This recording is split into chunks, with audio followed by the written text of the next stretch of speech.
Huskers are headed to the locker room, and it's time for Big Red Overreaction. The live post-game show with all the info and opinions you can handle.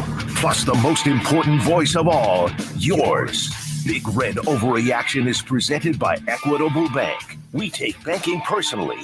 And Coors Light, keeping Nebraska chill. Also sponsored by Dingman's Collision Center and Mechanical Repair. Get on the line now at 402-951-1620 and sound off on Big Red Overreaction. Live on 1620 The Zone and 1019 The K. All right, good afternoon. Wow, long embrace by Matt Rule and Deion Sanders at midfield. There's actually a second to go in the game. The fans have run on the field, but the two coaches have met at midfield after Nebraska scored. So it is a final 36-14. Welcome into Big Red Overreaction. How's everybody doing today? I'm Gary Sharp. There's Josh. We had Joey in here. We got to stop meeting like this, Josh. I was just going to say, you walk in, and it's the same story, different game. Yeah. So 36-14. I was wrong. I did not expect this outcome. But there's a lot of reasons why we got to this, and of course we'll discuss it. And I think we also have to rename this show at this point. This is Big Red Reality.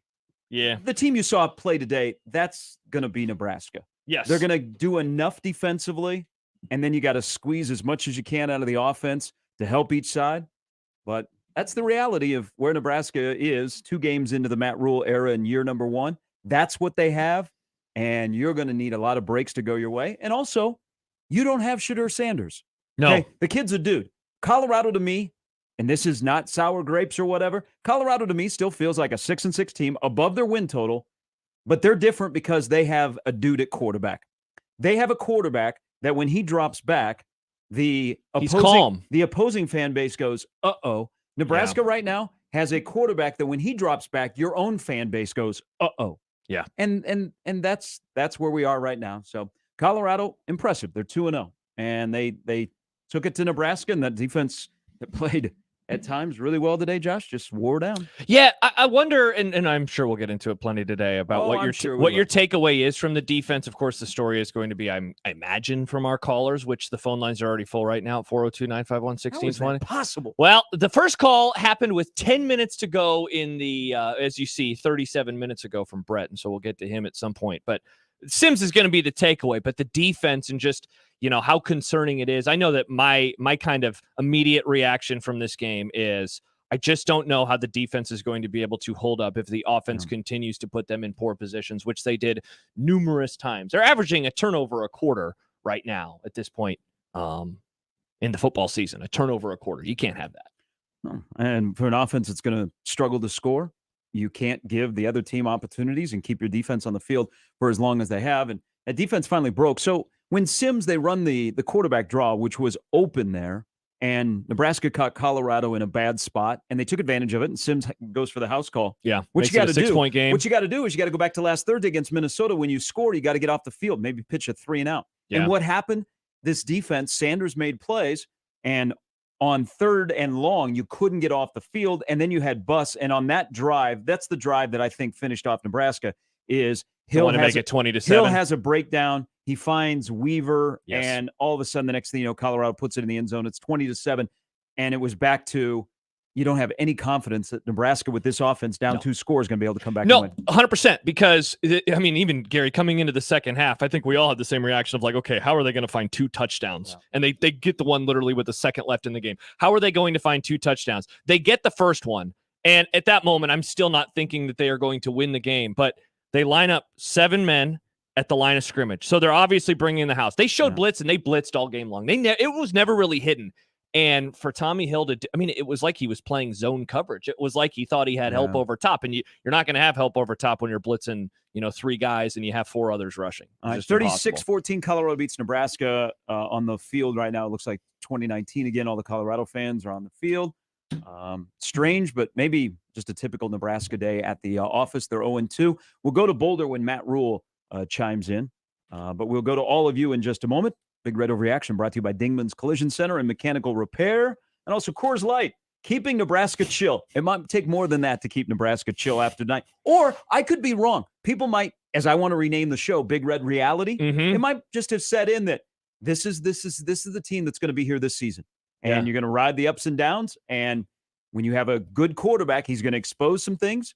And you hope to God that defense does not give up a big crooked number, because I don't know if this offense can put up more than 3 or 4 touchdowns as they're built right now. Gary, I appreciate you saying that, but it reminds me of a DM that I received 15 minutes ago from someone. Just said, do you think you'll get a lot of calls or no calls? And I had to tell this person, they're already full. They're already full. All right, Brett has been on hold for 40 minutes. Why? Well, you know what, you guys? I am sitting right across the street in Boulder, Colorado from the Hilton Hotel where Blur Tailgates did their nice little tailgate, and I'm having myself a nice little blonde ale. Oh, awesome. And so you're actually winning. I left the game a while ago. Yeah, when did you leave? When did you leave, Brett? When was it over for you? It was over for me the second that Sims dropped that snap, and we trotted him back out in the first half. But anywho, so my biggest gripe right now, and it's Big Red Overreaction. Josh, I'm reading the replies to your tweets when I called in. It's like, oh my gosh, who's this guy calling in at the end of the third quarter? You know what? I didn't think that really anybody except for Jeff Sims played that bad of a game. What? I mean, it was atrocious on the offensive play callers, and it was atrocious on the quarterback. Go under center, run zone right, run zone left. Wisconsin, Minnesota, Iowa, Illinois, they all do it. You can get through the season that way. Yeah, but Brett, you're not trying to build culture. Brett, you're not good enough you're not good enough up front to continue to do that. That's the problem. I get what you're saying, but you're just not good enough up front to just have that as your game plan. Well, I in the Big Ten West, yes, but they can push this Colorado team. I saw those guys walking around. You can push this Colorado team. Defensively, they did everything they could. That thing, you can't win that game defensively. That Colorado, I'm wrong. I think we all were wrong. Yes. They are so good at the skill position. Their offensive line is manageable, and Shedeur is the real deal. I think we were all wrong about that. And you know what? We'll eat crow on it. But you know what? I would, to spare the explicities, we can say, screw everything, go Big Red. We're going to be here. We're still going to show up. We're still going to do it. I'm going to have a great night. My girlfriend's waiting for me inside. She's mad that I called in 45 minutes ago. Hey. But you know what? Hey, it's a great day. Go get yourself some. It sucks. Hope you score more than Nebraska. Husker season sometimes. But you know what? Love you guys. Have a good time. Hey, love you. Thank you, Brett. I wish you the best. Yeah, I hope you had a great trip. I wish you the best. Everything was fun except for the game. Now, here's the thing. I'm just going to speak for you. Okay. I think we've all said Colorado is always going to have skilled players. Yeah. They got some dudes. Yeah. Okay. We knew that. Yeah. Okay. That's the reality of today. Their Yes. skilled players are really, really good. They got a dude at quarterback. They have a dude at quarterback. Shedeur Sanders made more than bushel full of throws that are hard to defend. I mean, he keeps plays alive. Yes, see, that's the thing, man. He's not fast, but he keeps them alive. Here's the thing. He's got some good football IQ. That's another issue. We can talk about the fumbles and what you're trying to do with the snaps. Yeah. But the football IQ is killing this offense, whether it be the guy on the sideline or the guy that is the signal caller. Yeah. The football IQ. But then you use Sanders. He's a smart football player. I mean, look at Dad. He's got his dad DNA, but that kid's played a lot of high-level football, and then he's got an incredible amount of talent. And you can't at some point the dam is going to break, and he's going to make you pay. And once it broke pretty heavy for Nebraska. Yeah, and it's funny too because he got sacked how many times? 7-8 times in the game today. They ended up with if I told you that I know, Gary, 10 tackles for losses. Yeah. You'd say, man, Nebraska against this offense, but then it's 10 tackles for losses. They gave up 36. Gary, one more thing before we get to another call. I told someone this morning that if before the game, if you tell me how many carries Gabe Ervin has, I felt like I could have told you the way that the game would have gone. I can tell you Gabe Ervin has 17 carries. Yep. I think that you're thinking, nice. That's probably good for game flow, right? 17 carries, 74 yards, 4.5 yards a tote. Sims had 67 on the ground with a 50-plus yard touchdown. You're probably thinking, awesome. And they get boat raced. They get a late touchdown, so they lose by 22 points. They got boat raced today. Here is Wes. Wes, welcome to Big Red Overreaction. Guys, can you hear me? Yep, gotcha. Hey, listen up, man. I just want to put this out there to all of Husker Nation. I am a Nebraska native. I'm a veteran of our country, and I am putting my resume out there right now to be the next coach of Nebraska football. I have 10 plus years playing NCAA football on the PS3, the PS4, and the Xbox 360. Okay. I promise Nebraska that when it's time to fold the quarterback, I will fold the quarterback. Guys, it's disgusting. It's sick. And I'm serious. I will be the next coach for $80,000, and we'll put the rest of the money back into the university. We'll build Nebraska belt. So what do you guys say? I say good luck. Hey, thanks, fellas. All right. Best of luck. Go Big Red. All right. Do we got him, Joey? We have him. All right, let's go to Matt Rule. Oh, maybe not. He is speaking. Yeah, he is speaking. In front of many microphones. Mm-hmm. Very curious what the imagine the first question is, did you think about benching Jeff Sims earlier? Guessing that was probably one of the first questions that he got. Yeah, but that question, Josh, may have been answered by the end of the game? By guys that came in the fourth. Mm-hmm. We'll get into that. All right. Yeah. Joey, pressure's on you. Like the pressure was on Jeff Sims today. The pressure is now on you, You Joey. can do it, Joey. We believe in you. Deliver. You got it? All right, let's listen to Matt Rule. Speed, sweep, snap time. We've never had those issues before.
Thanks.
That's a dumb question.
That's Matt Rule after the game. Good on him. Keith Mann, who, they have a time crunch, and so he wanted to speed it along, and Rule said, I'll take more questions, and added a little insight to either the quarterback position. Mark this down, Josh. We have to talk about this a little bit later in the show. The last question about Busini, who looked like he got rough. Yes. There was no call. Yes. They went to commercial on TV. He's injured. Yes, he didn't look good at the start of the game. Compared to last week or how he looked last year, he didn't look good. So Definitely. bookmark that. We'll talk about that a little bit later. There's some other things, but as you know, we're probably going to be here for a while, and it's more of you and less of us. There's Josh. I'm Gary. Here is Rob on Big Red Overreaction. Hello, Rob. Rob is gone. Rob, this was your opportunity. Why would you wait on hold for 40 minutes and then just sad? Let's we can't go 0 for 2. Here is George. George? Wow. All right. Phone lines. All right. Hey, phone lines are off to a rough start. 951-1620 if you'd like to get in. We have to finish on a good note here before the first break of Big Red Overreaction. Ryan? Oh, no. We are not doing this today. Gary, it's a snap. It's a snap. Oh, you fumbled the snap again. We are not doing this today. Come on. Joey, fix the phones. All right. Here is hopefully Scott. Maybe. Hello, Scott. Yeah, this is Scott. Hey. Thank you. Yeah. Scott. I don't care. Time out, Scott. At the middle of the third quarter, you break legs. You what? You just go for it. I don't care. Like, our offense is completely inept. Matt When you say Rule break apparently is Scott Frost 2.0, committing to Taylor or Adrian Martinez. You break legs on defense. You just go for it. I don't care. We're with 2021 all over again. So can I ask for some clarification here? So you're choosing violence, like not running actual football plays, but just breaking actual legs of Colorado players? Yeah. Okay. At this point, All right. I mean, I think that's a penalty. What is the point? I'm tired of Nebraska and ice, but I mean, it wasn't a penalty when USC did it to one of our guys. So What? in 2005. Scott, did you watch the entire game today? Broke our. Yeah, I watched the entire game. All right. It was pathetic. Our offense was stuck. I don't know why you keep Jeff Sims in when he has 3 turnovers in the first half. And that's all I got to say. Like, at that point, you just go full mean because our offense isn't going to do anything. Like, okay. Man, I wonder what Scott. There have been a lot of issues with Nebraska football over the past couple of years. I don't know if just straight out like violence of like nunchucks, Chinese stars, that kind of thing. What do you think he does football? when he listens to his call tomorrow? How do you think he feels tomorrow? He's going to cut that up and he'll send it to his buddies. At what point does he pass out tonight, you think? Okay, so the question about Sims, and I mean, we all thought the way things are going, because you could start to feel, because he wasn't helping out the defense. And you can't, he's played too much football to have those kind of mistakes. But now that you have seen Harburg, and you just heard what Rule said, Purdy got injured about 10 days ago, so he's not fully healthy. So essentially you have one other option. After watching Harburg, if you're going to insert Harburg in to begin the third quarter, is he better than Sims? You're asking me? So that's the question you have to ask when you're trying to make that decision in the middle of a game. Yeah. I'm not advocating for Sims because Seven's got to be better, but I don't know if he can ever, if that's in his DNA. But in terms of making a change, are you making a change just to make a change? See, that's or are the you question. making a change because the guy is going to be better than Sims was after you've seen Harburg play now? It seemed not like against the number one defense. It seemed like if there was going to be a change today, and sadly it came because of an injury, it was going to be made because you just need to sit the guy down. And that's not what happened. And that, I would say, was a surprise because it certainly didn't seem like Sims was giving them their best chance to win the game. Big Red Overreaction presented by Equitable Bank. We take banking personally. Also, later on, we'll give you our 3 keys to the game, which does not include breaking legs. No, it does not. Anybody remember that USC game where a Nebraska player had his leg broken? Yeah. Just asking for a friend. Yeah, and they certainly didn't play in 2005, so I can tell you that at the very least. All right. We got to take a break. We'll come back. A lot of you today, if your BAC is pretty high, that's even better. If you haven't started, go ahead and start. Call us because we'll probably be here until Texas, Alabama at 6. 2-hour show, Gary, so we got an hour and a half left. Get the calls in. 90 minutes left, friends. Yeah, I put in an order for food at 6, so Josh, we got about I'm going home. Yeah, I got enchiladas waiting for me when I get home. We got tonight, about Gary. 3 hours. 951-1620. If it keeps ringing, have we fixed that? If it keeps ringing? No. Okay. No. Good luck. Just keep calling. Just call us. Okay, or stop by. We're at 50th and Capitol in Omaha. It's Big Red Overreaction with Joey, Josh, and Gary on 1620 The Zone. At Dingman's, we are working for you before you even walk through our doors. Our level of commitment to industry involvement and continuing education is second to none. Through our ongoing involvement, we stay current with all the best repair procedures for the ever-changing vehicle. This includes working with auto and paint manufacturers, as well as insurance companies. Our repair facilities are set up with the latest repair and technology. Our ongoing work is to ensure that when you do need us, we are able to provide you with the safest, best repair possible. Because at Dingman's, we would rather be the best than apologize for anything less. Dingmans.com. Peerless Energy Systems is Nebraska and Iowa's locally owned and operated authorized solar air compressor distributor. Peerless Energy Systems provides products and solutions for compressed air systems, helping companies in manufacturing, food processing, transportation, auto body repair, car dealers, and more. Driving industry efficiency through service, support, and relationships, let Peerless Energy Systems help you increase efficiency with your compressed air systems today. PeerlessEnergy.com. It's Big Red Overreaction, brought to you by Equitable Bank. We take banking personally. Big Red Overreaction continues in 1 minute on 1620 The Zone and 1019 The Keg. Tailgate parties call for burgers, brats, dogs, and whatever else you can slap on a bun. But those burgers, brats, dogs, and whatever else deserve the best buns. And the best buns come from Rotella's Italian Bakery. Crazy fresh, crazy delicious. So for your next party, pick some up at the bakery off 108th and Harrison or at your favorite grocery store. Fire up your grill and get ready for kickoff. Rotella's Italian Bakery, more than 100 years of tradition. Hey, can I get a burger with some cheese, lettuce, and tomato? Thanks.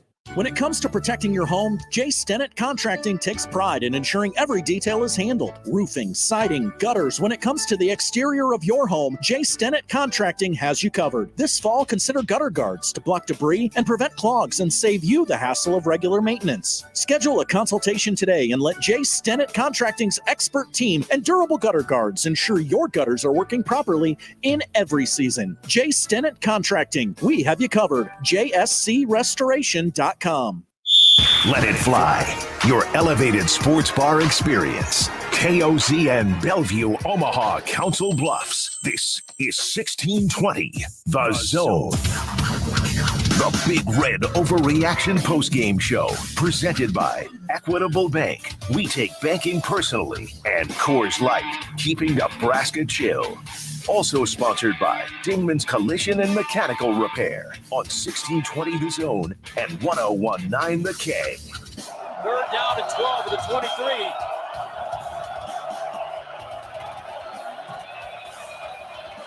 Unforced errors by the Georgia Tech transfer. Sims throws on the move and intercepted. Wow! Silman Craig. Ooh, I immediately went, goodness gracious. Yeah, that's a throw you make if you're a true freshman starting in your first or second game. That's not a throw that you make that we saw the week before. That was one of the Jeff Sims interceptions today. You can give us a call now, Big Red Overreaction. There's Josh. I'm Gary. Joey here as well on the Jay Stennett Contracting Hotline, 402-951-1620. That is the number to get in on the show. Back to the phones we go. Here is Nick. Hello, Nick. How's it going, guys? Good, Nick. I just turned on the radio, so apologize if I'm being redundant in my thoughts. I didn't hear what anybody else said. Oh, you're fine. I can't get over the Jeff Sims thing. Yeah. I'm not trying to pile on the kid, but I don't know. I mean, it's on Rule. He handpicked this guy, and what did he show at Georgia Tech that he's not showing right now? I don't know what he thought he saw that he could change in Sims, because he's awful. And I'm not somebody who's calling for the backups to play, because clearly Harburg and Purdy aren't good either. But I don't have the expectation of them being good. They're backup quarterbacks. You know, we had, not only did we handpick Sims, we had somebody here last year who by all accounts wanted to come back this year, who's better than Sims. And Casey's not some All-American level player, but he's way better than Jeff Sims. And it's almost like Rule thinks he's this quarterback guru that could have just fixed Sims, what he showed at Georgia Tech, and he can't. He's not very good. So, you know, it just, everything, it was really hard in the offseason to not drink the Kool-Aid and get excited, because Rule is a great PR coach, says the right, he seems more Nebraska than any coach we've had the last 20 years. Does all the right things, did all the right things, but we look terrible. We're paying this guy 3 times more than Deion Sanders is getting paid. He's 2-0, and they punked us. We looked terrible. So I just, there's no answer behind Sims right now. Yeah. Sims isn't the answer. So it's going to be a long year. Thank you, Nick. Yeah, you know, Gary, I didn't really want to pile on last week. Not pile on. I found well, the I don't think people need to preference it by piling on. No, yeah, it's just but the reality of the DNA of Jeff Sims.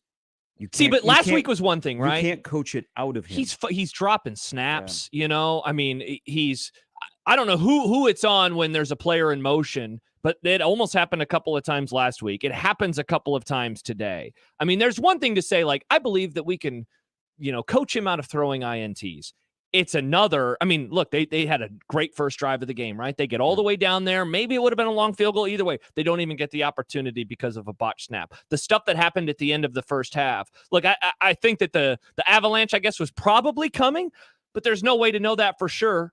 Just given how well the defense was playing early on, he didn't give them a chance. He didn't give them a chance at the end of the first half. See, and maybe when he talks on Monday, it's a better question than after the game in that setting. But the answer has to be, what do you see? What did you see when you were recruiting him? Yeah. That you went all in and pushed Casey Thompson to the side and said, that's our guy, that you saw in practice, that you've seen in practice in the fall, that is completely different from the game. What are you seeing that on a Thursday and a Saturday begin the year, he's reverted back to what we saw at Georgia Tech? Because they did go all in on him. I mean, there is no doubt. That's the first test of Rule against the fan base, is they went in all in on a guy thinking they could fix him. Well, one of the signs of a coach is, or a CEO is, you admit your mistake and then you have a plan B and to move on. Yeah. Do they not move on because they don't have a plan B? Now, that's a scary thought, but they took a chance, and you can't coach the DNA out of what Jeff Sims is. So it's going to be a struggle to help him and help the team the rest of the season, if that's going to be the case and that's the route you go. Yeah, and again, because but I want to know what's Monday through Thursday, Josh, what's different that they see that they go, there's that guy. Well, and then Saturday shows up and the lights turn on and the game gets quicker, and all of a sudden you got to start thinking, and it just is a discombobulated mess. And I mean, how different was it given that what we heard during August, that the offense wasn't performing very well, And like that happens all the time, right? Like one side of the ball is better and defense is usually better earlier in the season. But I'm trying to figure that out. What were we missing? What happened in fall camp that, left them so confident in him? Yeah, you can't have a guy like Jeff Sims when you don't have an elite play caller as well. You need an elite play caller to go with a quarterback like Sims. It's going to put you in precarious situations. And they just don't have that combination right now. Nope. Here is Ryan. Ryan, thanks for the call. Welcome to Big Red Overreaction. Am I on? What up? Ryan, you are on. Gentlemen. Go ahead. Yes. All right. I'm sitting here with my new Herbie Husker koozie that I bought last Thursday before the loss, so it's probably bad luck now. Thank God for pork belly and beer, because I would not be having a good time if I wasn't eating some good burn ends and drinking a couple beers right now. This is ridiculous. Jeff Sims has got to go. I don't see how Matt Rule puts him back in at the end of the first half there. It takes Harburg 2 drives to score. I'm sick to my stomach right now, boys. What are your thoughts? Thanks, Ryan. Josh, go ahead. I mean, maybe it's the beer and the barbecue.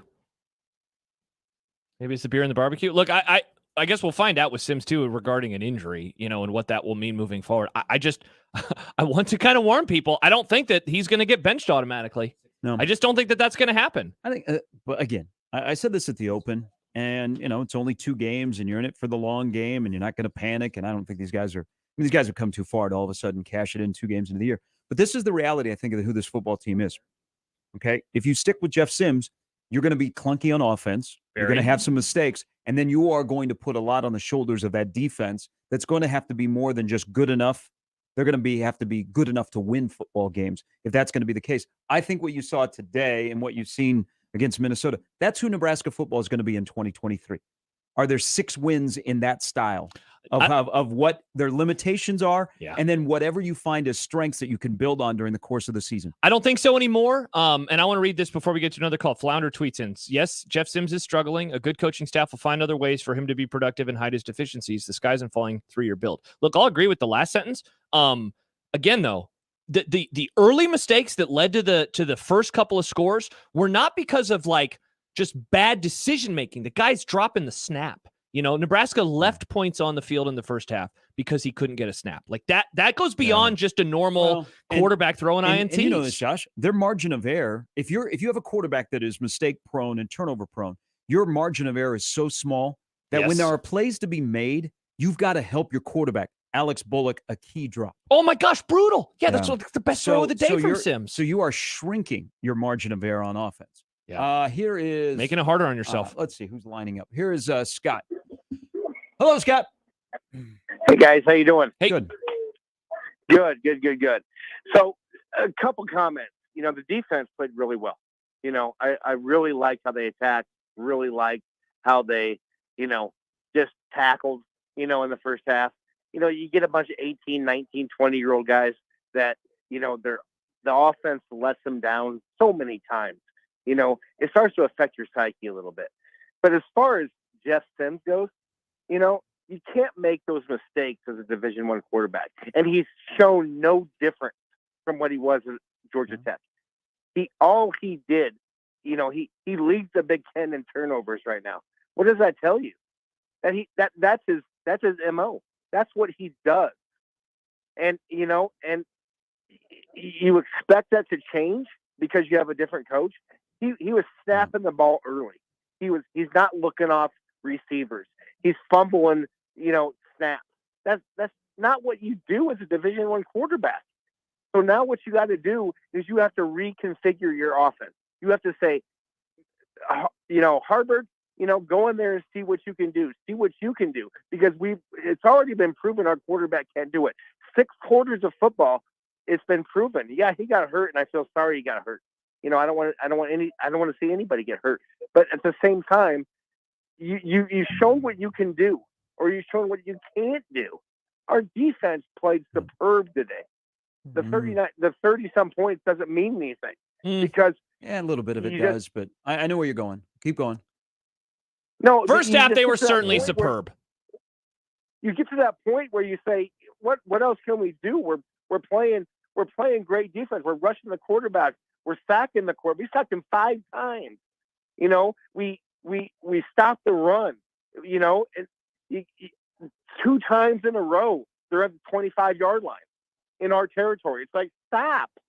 What can we do? We have to lean on our offense a little bit. We can't just totally lean on our defense. And that's when it becomes to a coach, where it says, you know what, put somebody else in to see what they can do. Put somebody else to see if they can move the football when it counts. Because Jeff Sims so far in 6-7 quarters hasn't proved it. Yep. Scott, thanks for the phone call. Josh tweets in, there's a difference between turnover prone and whatever the hell Sims is doing. At this point, I'd gladly take turnover prone. He's averaging almost 1 a quarter, right? So I asked this question earlier this week on my show about Sims and his history, not just off of the Minnesota game, is what if Nebraska has Adrian Martinez, their quarterback is Adrian Martinez of 2023 with poor wide receivers? Can you find a way to win football games that way? I mean, wasn't that the 2020 season? That was a team that had him as a junior, right? Poor group of skill guys. See, I liked what Nebraska started out doing. They were getting defensive backs to come up and try and fit in the run game, and they were hammering. I thought that the run blocking was very good. They were beating the hell out of Colorado. Yeah, especially their defensive backs. Yeah, they were getting some nice runs. And they were starting to get into a rhythm, and then a mistake, and they shot themselves in the foot. And you know what? You keep doing that, and guys are like, okay, what do we do next? They are under the impression that you could coach this out of him or do something different. At some point, Nebraska has to get away from trying to have an athlete play quarterback and have a quarterback play quarterback. Mm-hmm. Until that's been that way for too long. Until that's the case, that's going to be a problem. Yeah. Here is Alex. Alex, thanks for the call. Welcome to Big Red Overreaction. Alex? You there, Alex? Yep, you're on, Alex. Hello? Yep. Yes, I just want to say I'm so embarrassed because I had my friends over to watch the football game, and we do not play well, and it's very terrible. I'm so sick of watching these Huskers lose.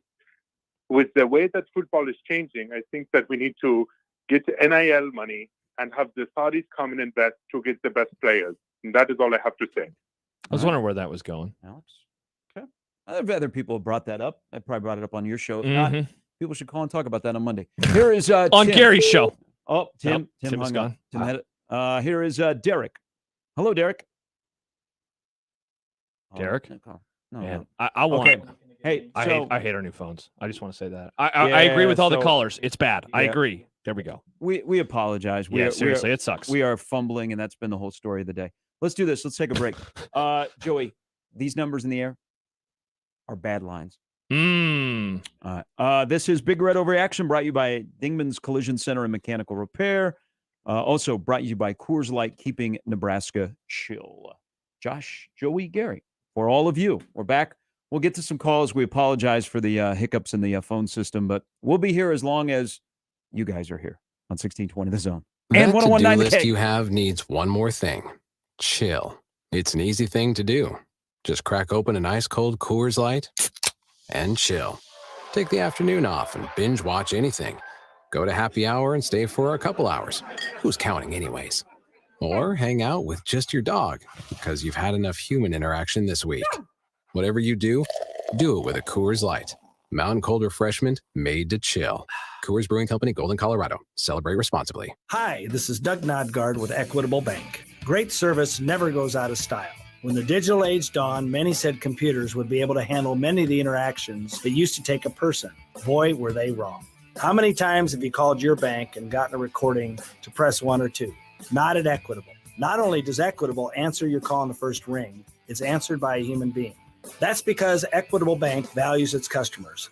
Equitable Bank, we take banking personally. Member FDIC. It's Big Red Overreaction, brought to you by Equitable Bank. We take banking personally. Big Red Overreaction continues in 1 minute on 1620 The Zone and 1019 The K. When it comes to protecting your home, Jay Stennett Contracting takes pride in ensuring every detail is handled. Roofing, siding, gutters. When it comes to the exterior of your home, Jay Stennett Contracting has you covered. This fall, consider gutter guards to block debris and prevent clogs and save you the hassle of regular maintenance. Schedule a consultation today and let Jay Stennett Contracting's expert team and durable gutter guards ensure your gutters are working properly in every season. Jay Stennett Contracting. We have you covered. JSCRestoration.com. That to-do list you have needs one more thing. Chill. It's an easy thing to do. Just crack open an ice cold Coors Light and chill. Take the afternoon off and binge watch anything. Go to happy hour and stay for a couple hours. Who's counting anyways? Or hang out with just your dog because you've had enough human interaction this week. Whatever you do it with a Coors Light. Mountain cold refreshment made to chill. Coors Brewing Company, Golden, Colorado. Celebrate responsibly. More info and opinions on Big Red than one station can handle. Big Red Overreaction, presented by Equitable Bank. We take banking personally. And Coors Light, keeping Nebraska chill. On 1620 The Zone and 1019 The K. First down at the 30-yard line. It's Sanders and the Buffaloes pay it off. Here's Sanders looking. Sanders winding up. He's got him in. Touchdown. Tarvaris Dawson. 30 yards. All right, Big Red Overreaction, 36-14 is brought to you by Coors Light, keeping Nebraska chill. Everybody's on point today with our phone system that we apologize for, that we have dropped more calls than Jeff Sims. Okay? So that's like 7 tweets in a row. Yes. Y'all funny. Yeah. All right. Humorous Jason, welcome to Big Red Overreaction. Hello? Oh, Jason, thank God. How are you, man? Hey, Gary, calling from the 239, man. How you doing? Good. How are you doing down there? Oh, yeah. You know, just watched that debacle. But a couple things. If they said that we had 7 sacks, would you take the spread? Oh, yeah. Yes. I would have felt awesome about that. I'm watching this game till the middle of the second quarter, and I'm like, this is playing perfect. Mm-hmm. Absolutely perfect. So at the end of the day, God bless that defense. They played their tails off. Offensively, do not get in shotgun if you're going to play Jeff Sims. And if you're going to average 12 points a game, it's going to be a long year. I will say on the presser, I was impressed with Rule. I'm patient, but we got to get something figured out offensively. Yep. That was bad. And we played Colorado well. So just taking your thoughts on that. Jason, thanks for the call. Always great to talk to somebody down in Fort Myers. This was the beginning of the game. There was some ugly football on both sides in the first quarter, but it was Big Ten West football. And so that was playing right into the hands of Nebraska. It was. In terms of Sims and the shotgun, I think this is something that I had a fear going into Minnesota. I had a fear this week. I still have a fear. Their quarterback handoff game in the run game is definitely a work in progress. Yeah. That's going to be. I mean, everything is, though, right, on that side of the ball? But that particular thing is scary. Because, let me ask you this. Why was it Sims under center? Why was it a concern coming into the season? Because I just didn't think that they would be consistent enough up front blocking. And they have some breakdowns. Also, here's the thing, and I think Rule a little bit alluded to this in his presser, is they have to find a way not to be one-dimensional, and they also have to find a way not to be one-handed. A lot of the stuff goes to the right side. Now, they tried to run on the left side, and it may be a little bit of, we're not running as much over there because we don't trust that there's not going to be a bust. But Sims throwing the football very rarely looks left. A lot of it's right. So there's stuff on tape. The thing with Sims that isn't going to be his best friend, among other things, is there is so much on tape of him now that he has tendencies. Like he's trending that he's not changing. And so the more that he plays in Satterfield's system, people are going to look at that and they're going to know exactly what he's going to do. He's not going to be he's a wild card. He did something we were not expecting. That's not going to be who he is. And so that makes his job even tougher and makes whoever's calling plays in Satterfield, Rule, whatever combination, even more difficult to set up success, consistent success throughout a football game, so that you can score 3-4 touchdowns. Yeah, and along those lines, Gary, like not to keep going back to some of the same stuff, but it's why it makes those simple mistakes all the more frustrating, because it's one thing to be, predictable or to have tendencies. It's another to be turnover prone. What happened in moments today? I mean, that's the stuff that gets you blown out. Also, let's also be honest. They were very undisciplined on offense. I mean, there were some dumb penalties. Yes, there were. There were procedure penalties again. Yeah, I mean, they've got that whole side of the ball needs. I mean, they got a major work in progress. But the fact of the discipline stuff by guys that have played a lot of football at Nebraska, I know. These aren't the freshman wide receivers that are out there making these mistakes. These are guys that have started multiple games at Nebraska, and you can't have that. Didn't Piper get a single-digit number? Ethan Piper has to be better. Yes. Okay? Yes. Has to be better at his job. They expect him to be better. He can be better. He's not good right now, and he's hurting Nebraska. Yeah. Veteran guys are not doing their job on offense, and thus they're handcuffed and they can't do much. All right, here is Lee. Good afternoon, Lee. Hello, guys. Thanks for taking my call. Mm-hmm. Hello? Yeah, hey, what's up, man? You're on, Lee. Go ahead. Oh, so I just want to make a couple points. I read during the game through a lot of forums, people basically giving up on Rule. And it just ceases to amaze me how some people in this fan base want to give up on a coach after one off season and 2 games, when we obviously have a massive lack of talent. And with Sims, everybody's saying, well, we should have kept Casey, but I seem to remember Casey throwing a lot of ducks on a lot of his passes, and he threw a lot of picks, had fumbles too, and I think people need to stop living in the past. And as far as Sims versus the other quarterbacks, I'd hate to be a coach trying to pick between the best of 3 turds that we have, because I just don't think we have much talent in the quarterback room. Lee? To go back to the first part, the fan base is insanely soft right now, and it shows in every reaction to a loss. It's honestly pathetic that everyone is kind of losing their mind in this regard. Look, they haven't looked very good. I would admit that, we all have, but get a grip, people. To penalties, how about this from Josh? Teddy Prohaska has 15 more penalty yards than plays this year. That was another play we haven't mentioned yet today, but that was a brutal penalty that happened on the sidelines. Brutal penalty. Oh, you're talking about the one because he's out of bounds and he shoves the Colorado guy and suddenly it's an automatic 15 yards. I think that's a soft zebra call. No, for sure. I'm just saying, it's just crazy that he got one. Okay. Yeah. I think that's a very, very soft call. Call. But my question is, did he play and did Anthony Grant play today? I didn't see a single snap from any of those guys, from either of those guys. Saw a lot of Ramir though. We saw a lot of Ramir this week. We did. We didn't see Teddy or Anthony Grant. No, we did not. And that surprised me. I thought we'd see Anthony Grant for at least a few carries. Well, I thought you would need Anthony Grant in this game, whether he's fumble prone in the month of August or not, which is, by the way, brand new. Yes, it is. Anthony Grant did not lay the ball on the carpet during spring football. And he didn't last year either. In practice, what they were scouting. Yeah.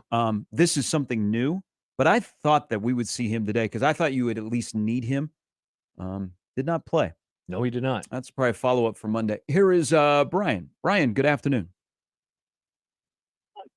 Brian? Brian, you need to talk to the phone, please. Oh, my gosh, Hey, Brian. That guy sounded pretty good in the background. Hello, For the Cody. first time, we can't blame us for the phone issue, though. That's nice. How you doing, Cody? Good, you guys? Well, good. Good. Hey, my question is, after about 20 years of inadequate football, what do you guys think? I mean, how long does it take till Trav Albert cuts this program like he did UNO? We know that UNO wrestling was national champions. He doesn't really care about winning. He cares about profit. If the sellout streak goes away, does he cut this program? So, that's a good question for the producer, Joey. Yeah, just ask him that off the air next time so we can move on with our days. Big Red Overreaction presented by Equitable Bank. We take banking personally. This is what we signed up for, so we're okay. We can take it. We'll just let our dumb questions will get this response. We'll let our listeners respond to these questions because they usually do a really good job. Dave. Sorry for that, Dave. You got to follow that one up. Am I on right now? Yeah. Yes, Dave, you are on. Welcome. How many deep are we, Dave? Hey, Gary and Josh. Dave, how many deep are we? I'm a 6A to 6P listener. Thank you, Dave. Yes. Oh yeah. Yeah. Monday through Friday. Thank you. I am disappointed in Jeff Sims, to say the least, and we just can't have that many turnovers. It is impossible for me. I had hope all the way until the third quarter of today's game, and last week, in my opinion, Jeff Sims has cost us both of these games with his turnovers, and that's to say the least. I feel sorry for the young man, but I think he's going to have to improve. And I'm a positive Husker fan for over 45 years, so I just want to see things improve moving forward. Yep. Dave, thanks for listening to The Zone, and thanks for the call. There's no way. There's no way around it. I mean, Nebraska has pushed all their chips in onto Jeff Sims, and they have to find a way for Jeff Sims not to hurt himself and hurt the team. Can you find that? And then how long do you go? Because a good sign of a CEO is you can admit a mistake. Hey, we swung. We thought this would be the guy for us. It didn't work out. What's our plan B? Because great question, Gary. Because you have to move the program forward. Gary, it's September 9th. You'd love to move it forward with Jeff Sims, but how do you help Jeff Sims? Yeah. Because right now, he's not helping you. And it's not just he's affecting the offense.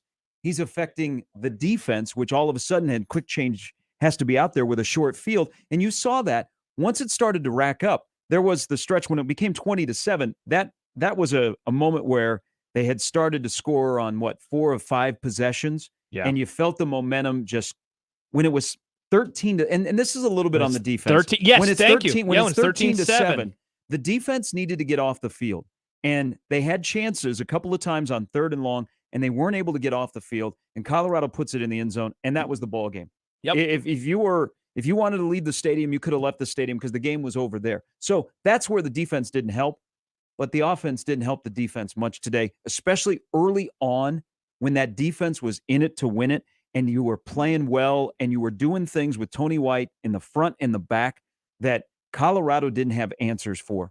But the dam broke. Yeah. And it's all the mental part of, here we go again. Yeah, I just don't think the defense could keep doing it. You know, they did it for so much the first half. I want to read one comment real quick. Todd says, the show is called Big Red Overreaction, yet the fan base reacts to a terrible loss and it's called soft. Josh, act like you want to host this show or quit. I'm tired of your dismissive BS. Look, you can be pissed off. I think everyone is pissed off right now. A lot of people are angry at you all the time. To say they are. To say Sometimes that they I'm need angry at to you. fire the head coach after 2 games. I'm sorry. That is a soft loser mentality.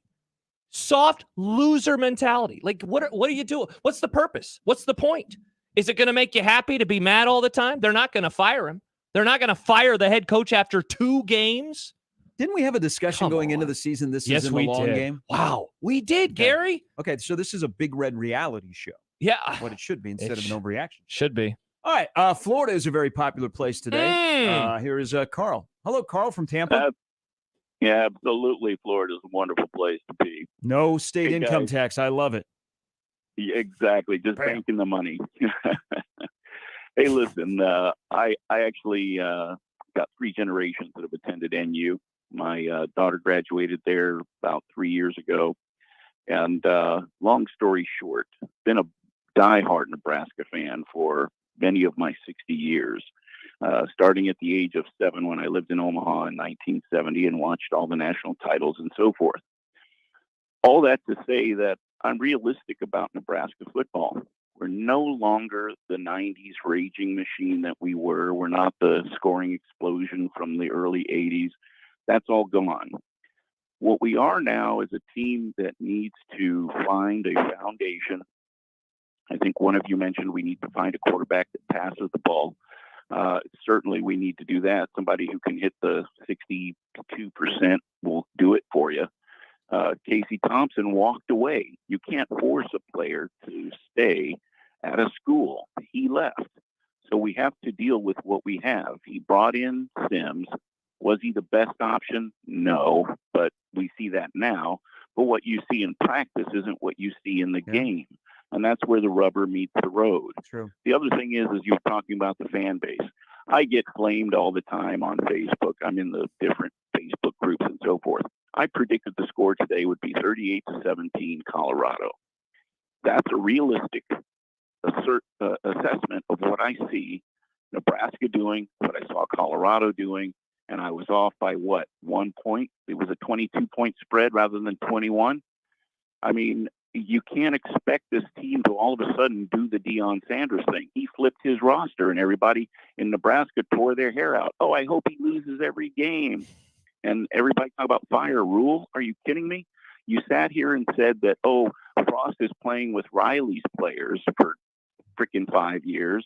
And now all of a sudden you want Rule to be fired when he's playing with Frost's players for 2 games. I mean, I'm just so tired of the fanatical, whimsical. I mean, I don't even know what to call it anymore. It's just the fan base is delusional. Just be realistic, be patient, or don't be a fan. Don't be a fan. That's what I get told. Oh, you think the Colorado's better than Nebraska? Well, unfortunately, they are. Yeah, that's the reality. Is they're in a better spot with a better quarterback and better. They got better players right now at key positions than Nebraska does. That's the reality of it right now. Carl, their skilled players are much better and than quarterback. ours, and until we recruit them and until we win, that's the way it's going to be. Carl, thanks for the call.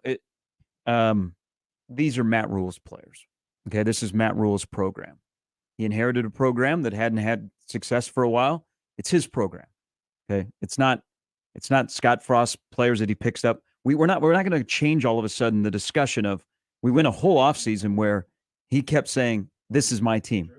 Okay, this is our team, and now all of a sudden start picking it apart. I mean, I can't be here for that. I'm okay to have a discussion about what he was left, but I do appreciate that he's not going to make excuses for it. But you know what? If you listen, he gave you, if you listen closely, I don't think to this extent of some of the things that have crept up in the first 2 games, but he's let you know that they're in a spot where they're not where he wants to be. Now, I truly believe that he is further ahead than the year ones at other places, but you don't know. You don't know what your progress looks like because you've done it to yourself in 2 football games. Yeah. And so how do you judge progress? Great point. They haven't given themselves a chance. Yeah, how do you judge progress on one side of the ball, or let's just put it all together as a program when you do it to yourself? Yeah. You know, you have no idea if you're moving forward because you have no semblance of rhythm or anything because your trust level isn't very high. And that's where you turn into one-dimensional. If you can't trust a guy that's played a lot of football in the Division I era and Power 5 to make a simple quarterback-centric play, man, you are in a world of hurt. That's why I got to go back into the lab and figure things out. And you can't just say, oh, it's Northern Illinois. They'll be fine. Northern Illinois is going to be 2-0. Nebraska's 0-2. I know you just tweeted out, what do you think the line will be? Yeah. I mean, that's a fair question. Hey, real quick, before we go back to the phone, Sam McEwen put this out a few minutes ago, and thanks to Justin for sending it our way. Shedeur Sanders said Nebraska head coach Matt Rule said some things about, quote, my pops, end quote, in the offseason. Then Rule and players stood on the midfield buffalo during warmups. Quote, all respect was lost, end quote. I didn't realize, are we not allowed to stand on logos anymore now? Man, the Gen Z crowd is harsh. Jesus. Matt Rule just got canceled by Gen Z. Here is Nathan. Good afternoon, Nathan. Welcome to Big Red Overreaction. Hello? Hey. Can you hear me? Yes. We can. Yeah, this is, hey, well, thanks guys for having me. I'm from Fort Worth, Texas, originally from Omaha, Nebraska.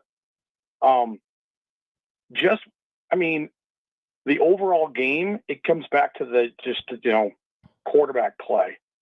The turnovers are just killing us. If you look at both games, third down efficiency is just not very good. But what's really killing us is those turnovers. Yep. And after 2 weeks, the coaching staff has to really look at Jeff Sims and really, is he the quarterback? If you're willing to say he's going to give you two turnovers a game, are you okay with that? Because I think that's the key. Because if you look at both sides of the ball, defensively, we did pretty well in both games. And offensively, we control, time of possession was about equal in both the games. Yes, it was. But the clear disadvantage is the anemic quarterback play at key spots in the game. And that just kills, it kills anything that you have going. And with Nebraska, the psyche of the players, I think that hurts them defensively. So I think in the fourth quarter, in the second half, when you're not competing or, you're trying to compete, those turnovers at the crucial moments in those games just kills any momentum that you have. And this team doesn't have that kind of psyche just yet. I believe Matt Rule's on the right track. They also don't have, I'm with you, Nathan. They also don't have the talent to overcome a mistake. No, they do not. No, they don't. But what I also saw kind of glaring was when Satterfield Wednesday was mentioning that Billy Kemp didn't get a catch against the Gophers. Isn't he the offensive coordinator? So to me, if your offensive coordinator says, we got to get the guy the ball, what are you doing Sunday through Friday to make sure that you get him the ball? Well, okay, so just to clarify that, I think I know where you're going, Nathan. Kemp was the first read on 9 of the passes by Sims. So it wasn't necessarily they were not scheming to get him open. He was the number 1 read on about 9 passes, including the first interception of the game. And he just never, they never hooked up.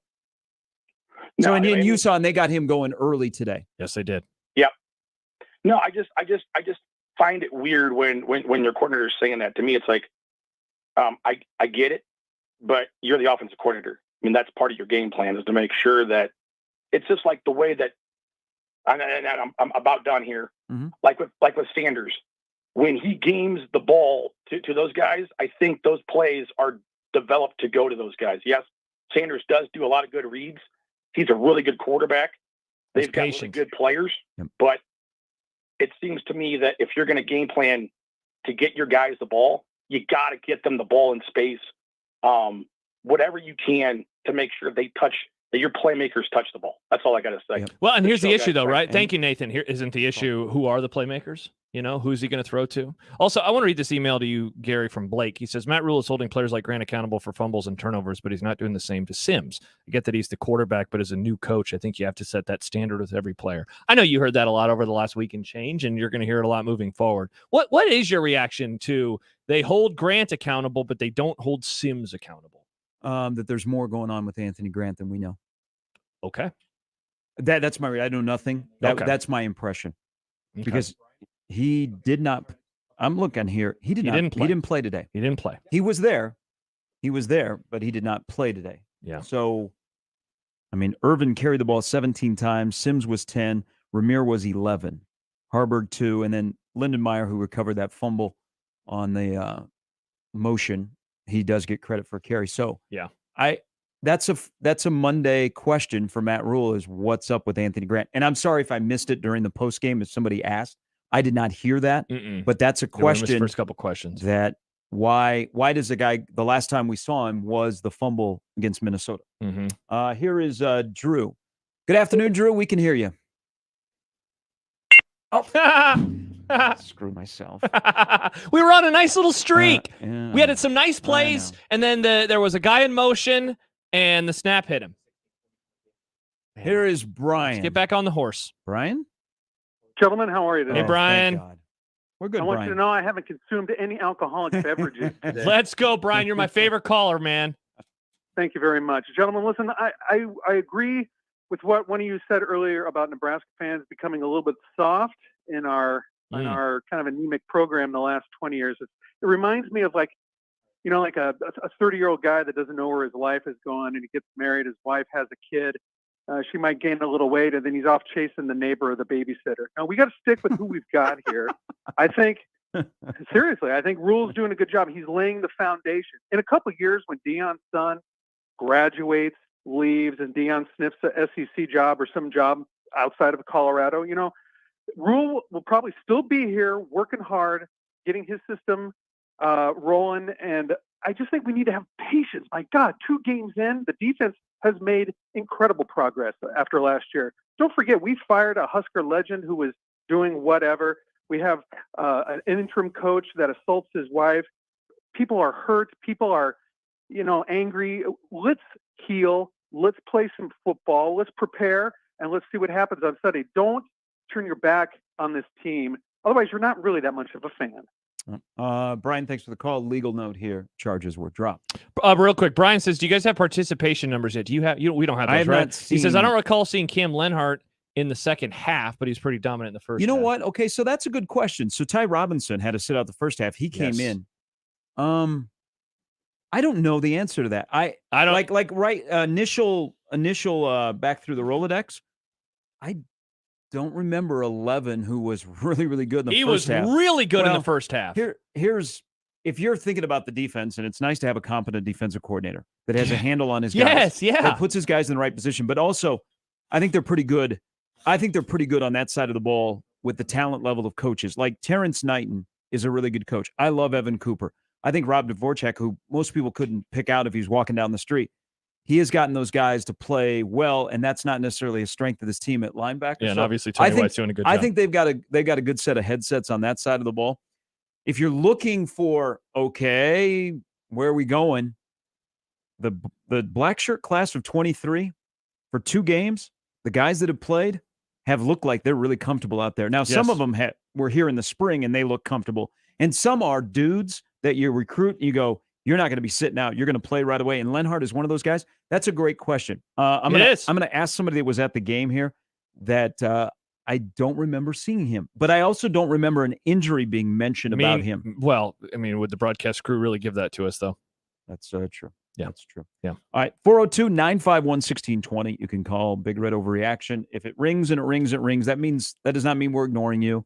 We got some hiccups here. Yeah. It is the Jay Stennett Contracting Hotline, 402-951-1620. John and Chucko, stay right there. We'll get to you when we come back. It's Big Red Overreaction on 1620 The Zone and 101.9 The Keg. Peerless Energy Systems is Nebraska and Iowa's locally owned and operated authorized solar air compressor distributor. Peerless Energy Systems provides products and solutions for compressed air systems, helping companies in manufacturing, food processing, transportation, auto body repair, car dealers, and more. Driving industry efficiency through service, support, and relationships, let Peerless Energy Systems help you increase efficiency with your compressed air systems today. PeerlessEnergy.com. Tailgate parties call for burgers, brats, dogs, and whatever else you can slap on a bun. But those burgers, brats, dogs, and whatever else deserve the best buns. And the best buns come from Rotella's Italian Bakery. Crazy fresh, crazy delicious. So for your next party, pick some up at the bakery off 108th and Harrison or at your favorite grocery store. Fire up your grill and get ready for kickoff. Rotella's Italian Bakery, more than 100 years of tradition. Hey, can I get a burger with some cheese, lettuce, and tomato? Thanks. It's Big Red Overreaction, brought to you by Equitable Bank. We take banking personally. Big Red Overreaction continues in 1 minute on 1620 The Zone and 101.9 The Keg. That to-do list you have needs one more thing. Chill. It's an easy thing to do. Just crack open an ice-cold Coors Light and chill. Take the afternoon off and binge watch anything. Go to happy hour and stay for a couple hours. Who's counting anyways? Or hang out with just your dog because you've had enough human interaction this week. Whatever you do, do it with a Coors Light. Mountain Cold Refreshment made to chill. Coors Brewing Company, Golden, Colorado. Celebrate responsibly. At Dingman's, we are working for you before you even walk through our doors. Our level of commitment to industry involvement and continuing education is second to none. Through our ongoing involvement, we stay current with all the best repair procedures for the ever-changing vehicle. This includes working with auto and paint manufacturers, as well as insurance companies. Our repair facilities are set up with the latest repair and technology. Our ongoing work is to ensure that when you do need us, we are able to provide you with the safest, best repair possible. Because at Dingman's, we would rather be the best than apologize for anything less. Dingmans.com. Big Red Overreaction is live on 1620 The Zone and 1019 The K. Featuring the most important voice of all, yours. Presented by Equitable Bank. We take banking personally. And Coors Light, keeping Nebraska chill. Sound off now. 402-951-1620. So this will be a 45-yarder for Tristan Alvano. Clean snap, good hole, got it up, and it hit the right upright. No good. All right, welcome back to Big Red Overreaction. You can call us at any time, 402-951-1620 on the Jay Stennett Contracting Hotline. 402-951-1620. That is the Jay Stennett Contracting Hotline. Take a look, Gary, at the scoreboard update. It's brought to you by Peerless Energy Systems, helping increase efficiency with your compressed air system. So there has been a ton of weather on the East Coast. It actually might affect my beloved Dallas Cowboys tomorrow versus the Giants. But Notre Dame up 31-17 on Navy. That game early in the fourth quarter, and it kicked off at the same time as Nebraska and Colorado. Clemson up 45-17 after trailing early in that one versus Charleston Southern. Another one of the ranked-on-ranked matchups today. Tulane up 17-7 at home versus Ole Miss. And at the end of one down in Miami, Texas A&M up 10-7 on the Hurricanes. That was a scoreboard update brought to you by Peerless Energy Systems, helping increase efficiency with your compressed air system. Also, Gary, it's now time for our keys to the game. The keys to the game for today brought to you by Rotella's Italian Bakery. The key to any tailgate is brat dog and burger buns from Rotella's Italian Bakery. I can look at my keys from yesterday for just a moment. By the way, I still have it written down that we got to talk about Mr. Buscemi. I always say Buscemi because of John Buscini today. We got to talk about him. But the keys that I had, man, I continue to think about the first two. Get to Shedeur Sanders. They did that. Let's see. Limit the possessions. They did that. Protection. They didn't do that. I would say that was the one of all of the keys that I had yesterday. They did well at even running the ball for a large portion of this game. They did not protect the ball. They had 4 turnovers. They now have 8, Gary, 8 turnovers through 8 quarters of football. So Jeff Sims scores on the touchdown. You got Colorado's a fast flow defense, and so actually running the quarterback draw could be effective, and it blew him up there. So Sims scores from that point on to make it 13-7. Colorado goes touchdown, field goal, touchdown, fumble. Nebraska from the Sims touchdown goes punt, fumble, downs, and then at the end with a touchdown. And so those are the keys to the game today, brought to you by Rotella's Italian Bakery. The key to any tailgate is brat dog and burger buns from Rotella's Italian Bakery. 402-951-1620. That's the Jay Stennett Contracting Hotline, which Chucko has called. Hello, Chucko. Hey, how's it going, boys? Hey, good. Chucko. All right, I got multiple things here. Number one, we need to run it between the tackles more. Sims needs to be a running back. We need to have less water breaks at practice. The defense needs to get more pressure on the quarterback. And last but not least, I think Coach Prime needs a student assistant of some sort to replace his headset with the cowboy hat as soon as that clock strikes 0. Thanks. I'm out. Interesting. Run between the tackles more? They ran between the tackles quite a bit, right? They tried. By the way, thanks to Jeff for pointing out. I said Notre Dame playing Navy. I meant NC State. Yeah, thank you, Jeff. Right? Didn't they run between the tackles? Am I missing something? Interesting. How about this stat from our good friend Stu Manji? Ignoring sacks and fumbled snaps, Nebraska rushed for 224 yards on 33 carries, which is 6.8 yards per carry. But 127 of those yards came on 3 carries. 2.9 yards per carry on the other 30 runs, and 17 of 33 carries went for 3 yards or less. So half the carries didn't really get a whole lot. Here is John. John, welcome to Big Red Overreaction. Hi guys, thanks for taking my call. Thanks, John. Hey, I'm old enough but still young enough that this loss like this kind of made me despondent. However, we'll let Rule try to fix this. I think there's a couple points I'd like to make. Is number one, we have no dudes on the team. I mean, by that I mean we have nobody who steps up at a critical moment and stops a 4th down touchdown pass or a 3rd down pass that keeps the drive alive, or somebody who just makes the play. And hopefully Rule can recruit some dudes and or change the mentality of this team. And I think the second thing is these guys need to learn that before you shoot the gun, you got to take it out of the holster, because it's going to be hard to win a race when you keep on shooting yourself in the foot. Other than that, I'll let you guys take it from there. John, thanks for the call. Thank you, John. The part about dudes isn't anything new. I mean, I think we all kind of thought that coming into this year, that if there's dudes on the team, they haven't played a lot of football yet, or if any football at all. They have limitations, but that's not a surprise. If you're just realizing that after 2 games, then I don't know what we've been doing in the offseason.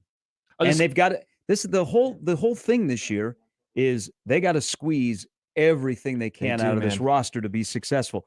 It's not like this roster just rolls into town and you go, whoa. There aren't a lot of guys that scare you. So this is the coaching year.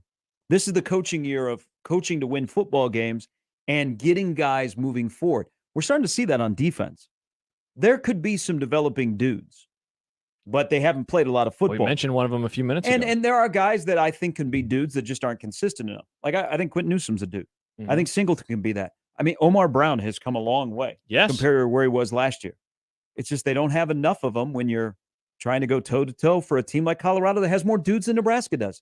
That's the reality of it. And not to be a broken record. You either develop those guys or you recruit those guys. And that's where Nebraska is. That isn't new.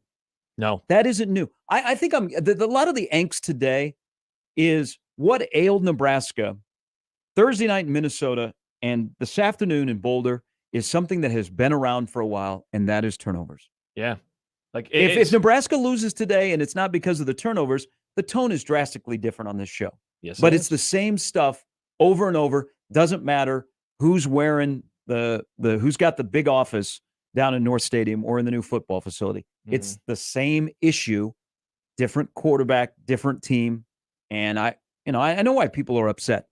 You can I think people can handle losing, but make sure it doesn't look like it's looked like almost every year for the last 7-10 years. Yeah, and that obviously that's like such a big problem with all of this is that we thought that they'd look like a cleaner football team, and it's not just that they're making mistakes, but it's mistakes being made by some of the new guys. And like to go back to the dudes conversation, it's why they're walking on a razor's edge in some of these spots, and it's why these turnovers and these backbreaking mistakes, they can't overcome it.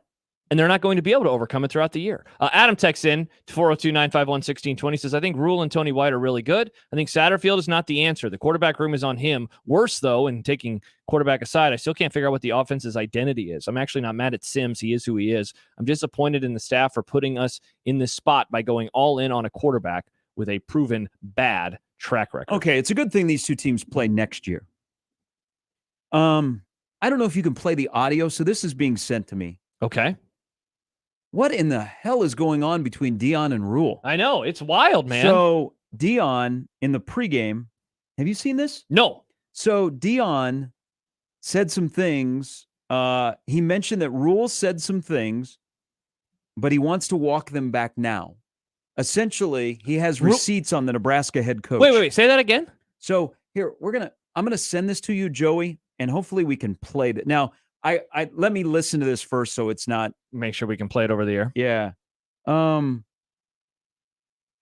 So Shadur said some things in the post. So we know that. We read that. Yeah, we read the same So tweet. they have built up this narrative that it was Rule against Prime. Yes. And that Rule. Remember, that goes back to PTI in the offseason. Yeah. So Rule said some things, but now he wants to walk them back. This is part of Dion's pregame speech. Okay, so we have some of Dion's pregame speech. Wow, because I guess they put all that stuff on YouTube, right? Yeah. Interesting. All right, so we'll have to get that at some point for the show. Fascinating. They do play next year. They do, and man. you know what? They do. Regardless of the result today, that's what college football is about. There's hate involved. There was a lot of hate in that stadium. The better team won. They play next year. Will they play down the road? We'll see. And what will it look like 1 year from now? Yeah. Let me read a couple of tweets kind of along those lines. Let me listen to this, and then we'll see if we can play. Because Ryan says, I have patience. I'm worried about recruiting. How big are the losses when they're the one-score variety / old-timey beatdowns? We're looking forward and saying we need more Jimmies and Joes. What do they think? I ask because I care. Along those lines, Al says, Colorado didn't have dudes last season. Coaches recruit and coach up to players to become dudes. And, I mean, look, it's a great point. I guess I will go back to the offseason and point to something that a lot of people, myself included, seem to be a real big fan of, and that was the idea of not trying to fix everything overnight. We never thought that Matt Rule and company were going to try to fix everything overnight. We never thought that they were going to try to run off well over half the roster because we didn't think that that would work at Nebraska. What they are doing, by the way, Iowa State just got an interception. They're down 10-0 right now to Iowa. What Colorado is doing, I do not think is replicable at anywhere, let alone in Nebraska. It's certainly not replicable at any schools that aren't good right now. The reason that Colorado recruited well is not because it's Colorado. It's because it's Deion Sanders.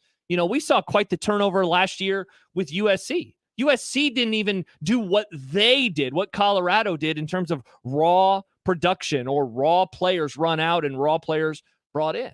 So I don't think that was something that was ever going to happen around here. If that bothers you, I don't know what to say. I don't think that it would have worked, though. I don't think that Nebraska could have tried to do that. It's not like they didn't try to get players. You know, they tried to get a variety of players. There were other players, I can't remember for the life of me, the offensive lineman's name, who decided to go to Oklahoma. They went after guys. They didn't do a good enough job, certainly, in bringing in players that you would like to have on the roster right now. But I don't think that they were going to do anything like Colorado did because I don't think that they could have done anything like Colorado did.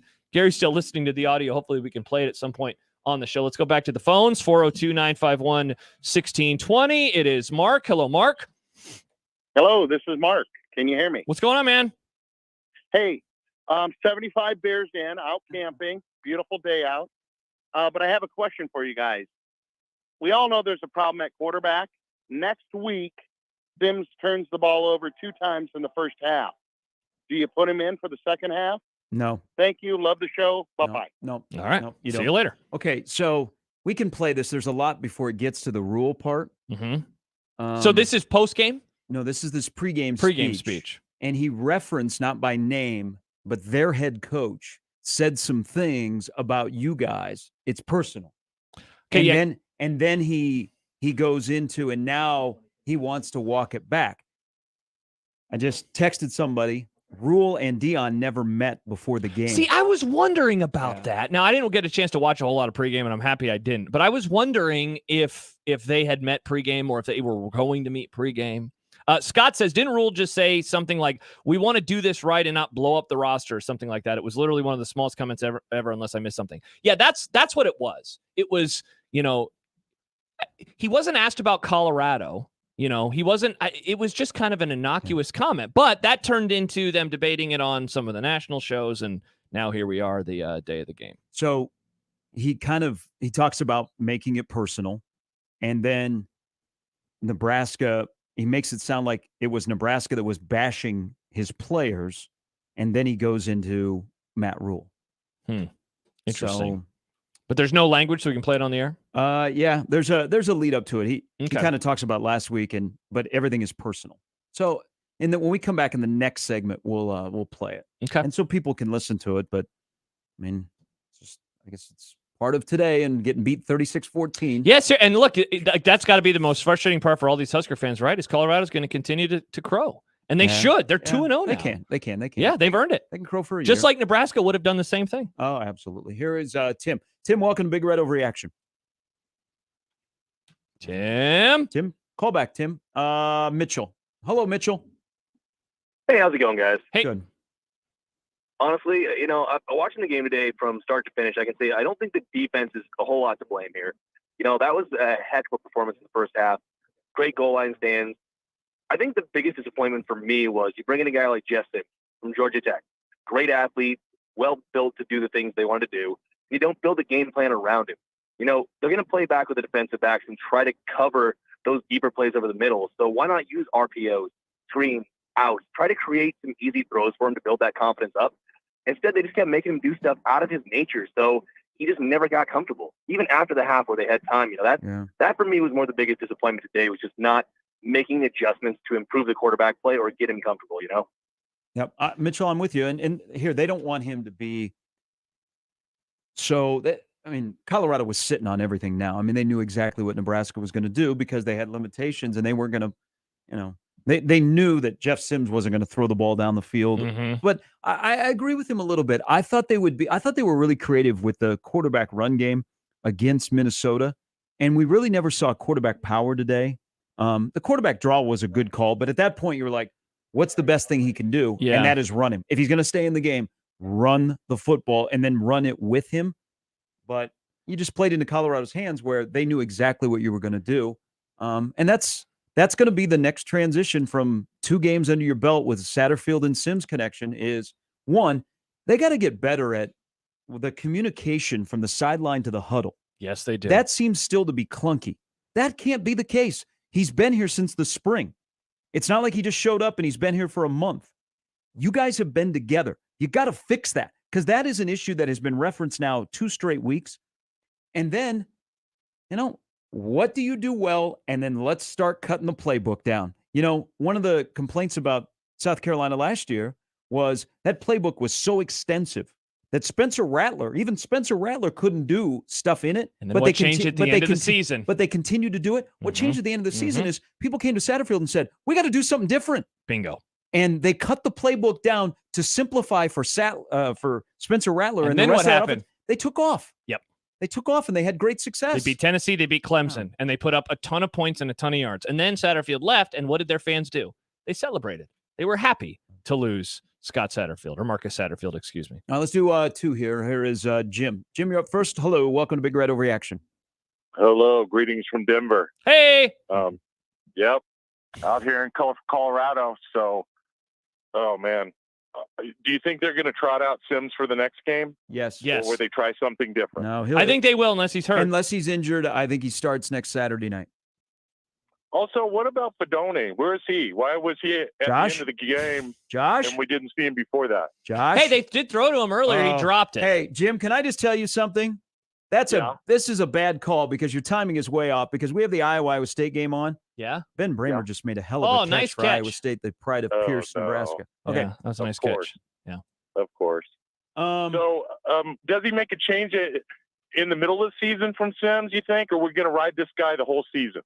Because it's just going to be rough. Jim, it's a great question. Like, I will, I guess, ask you and everyone else a question. Like, are you wanting him benched because you think who is behind him is better? Or are you just saying, like, I can't keep doing this with Sims, even if the results after him could be the same, just with a different quarterback?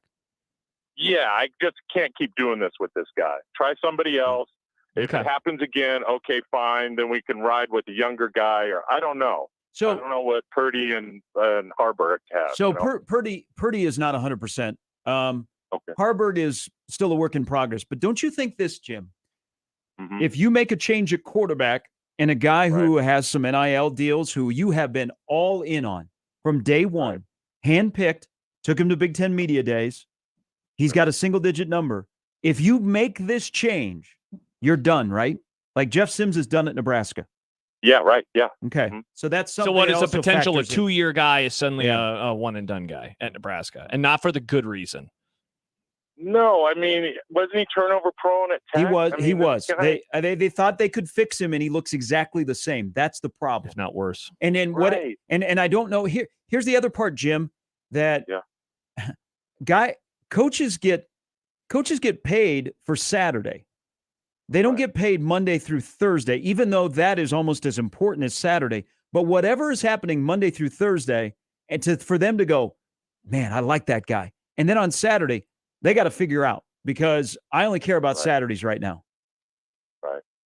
I mean, that Northern Illinois game is not going to be easy for us, at all. No, it's not. I mean, again, what's the spread going to be? We lose that game too. We're 0-3. We're going to keep riding with the guy. It's just going to drive me crazy, you know? There is a question to be asked there, and thanks for the Jim. call, Jim. Where it's just like, what does it do for the team's psyche? You know, like I wonder about the defense. And again, that's going to be my takeaway from this is how will this team respond? Because the defense balled out for what, 25 minutes? Yeah, I 26, think, you know what? 27 Here's minutes. how I think I handle it, Josh. I think Tony White says, don't worry about the offense. We got to do our job and we got to be better. Okay. Yeah. We had a chance to have winning plays to get off the field on third down, or even when you're tired, guys. And remember, though, we're still playing a lot of people. They rotated a lot of people again today. We had a chance to get off the field on third down, third and long, like third and 12, Multiple third times, and 10. including when it's a 13-7 And they game. couldn't do it. So if I'm Tony White, and I'm all in on Tony White, I think Tony White has got the start of something. He says, I don't care about the offense, okay? We got to worry about ourselves. Yeah. And we hope that the other two phases can also do their job better, but we got to do our job better. But it does start to weigh on you if you do your job really well and you don't get that complimentary football. Rudolph on the YouTube page says, you guys paid by the university or what? Every time we say replace Sims, you guys try to talk us out of him. I just don't really think that the people behind him are that great. That's what it comes down to for me. I feel like it would be a lot of the same issues. Maybe not dropping snaps. I just don't think I just don't think that's the answer. But that's the rub. Because I don't know if there is an answer then. And that's the scary part. Here is Brian. Then we'll take a break, Joey. You're chomping at the bit over there. You're like, I gotta be home by 6. Here is Brian. Hello, Brian. 6, 4:30. Hi. Hi, Brian. Hey, Brian. How you doing? Hey. Yep. Okay, Josh, it's me again. You made fun of Colorado all off season, and I just cringed. Ooh, I knew Brian's got a receipt, Josh. Yep, I got a receipt that you made fun of Colorado, and I think you did too, Gary. Okay. And maybe not All right. to quite extent as Josh, but I mean that's just. I don't know why we think we're so great. We're not a good team. We're not I a good agree. team. I agree. Yeah, we got to get better as a fan base. No. Okay. We're not allowed to make fun of teams anymore, Brian. Hold on. Let's first start with Nebraska because we spend way too much time. You're right. We spend way too much time worrying about other people and not ourselves. No one in their right mind has said Nebraska is great. No, but no, they have not.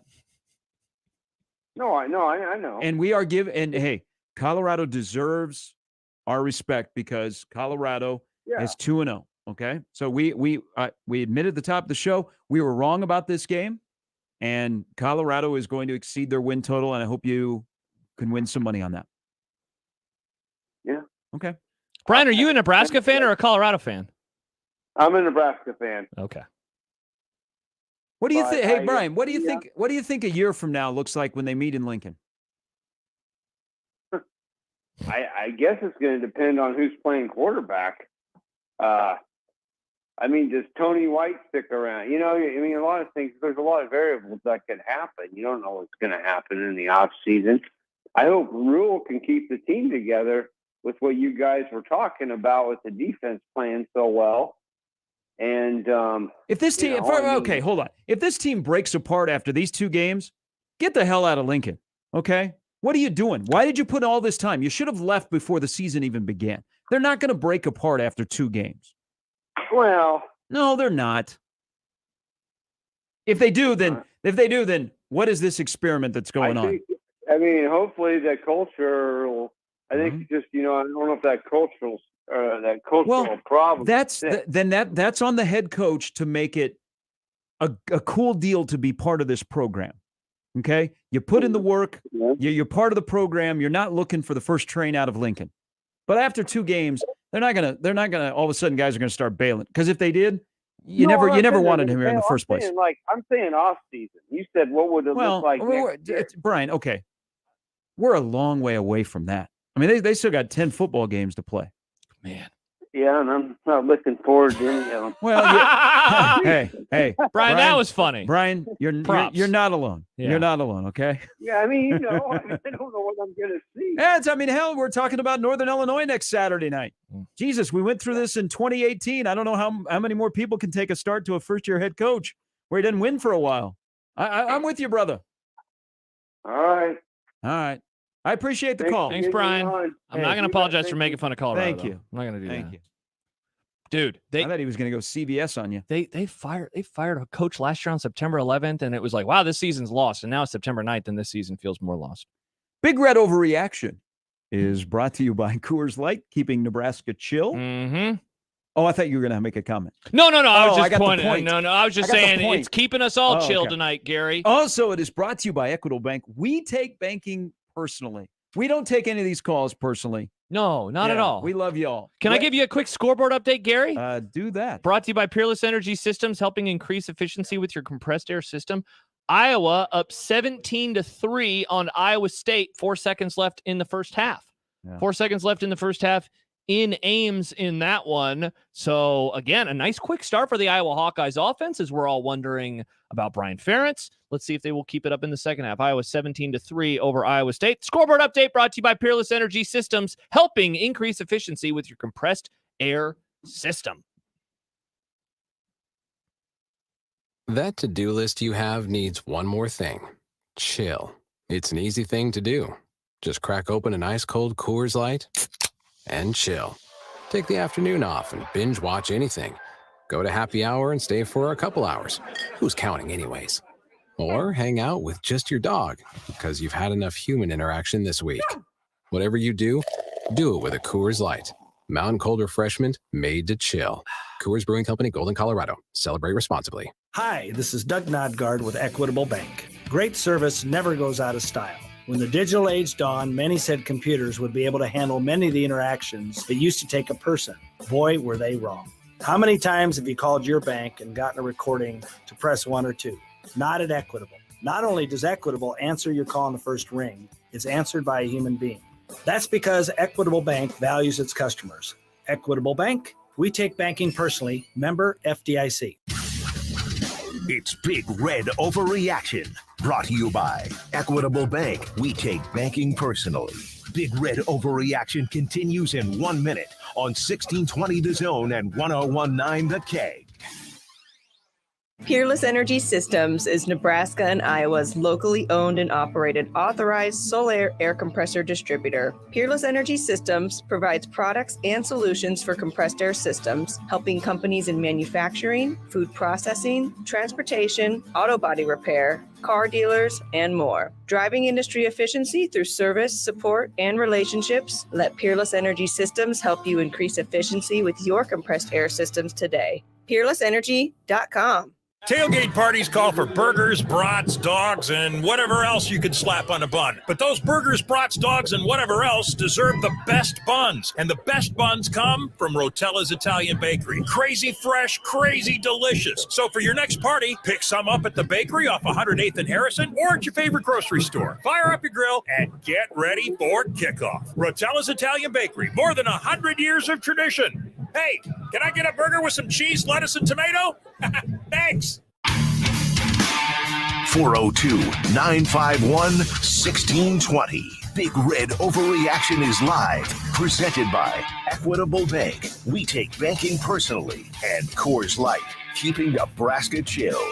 Also sponsored by Dingman's Collision and Mechanical Repair on 1620 The Zone and 1019 The K. Down and goal at the 8-yard line. Trick play here. Dawson, can he get there?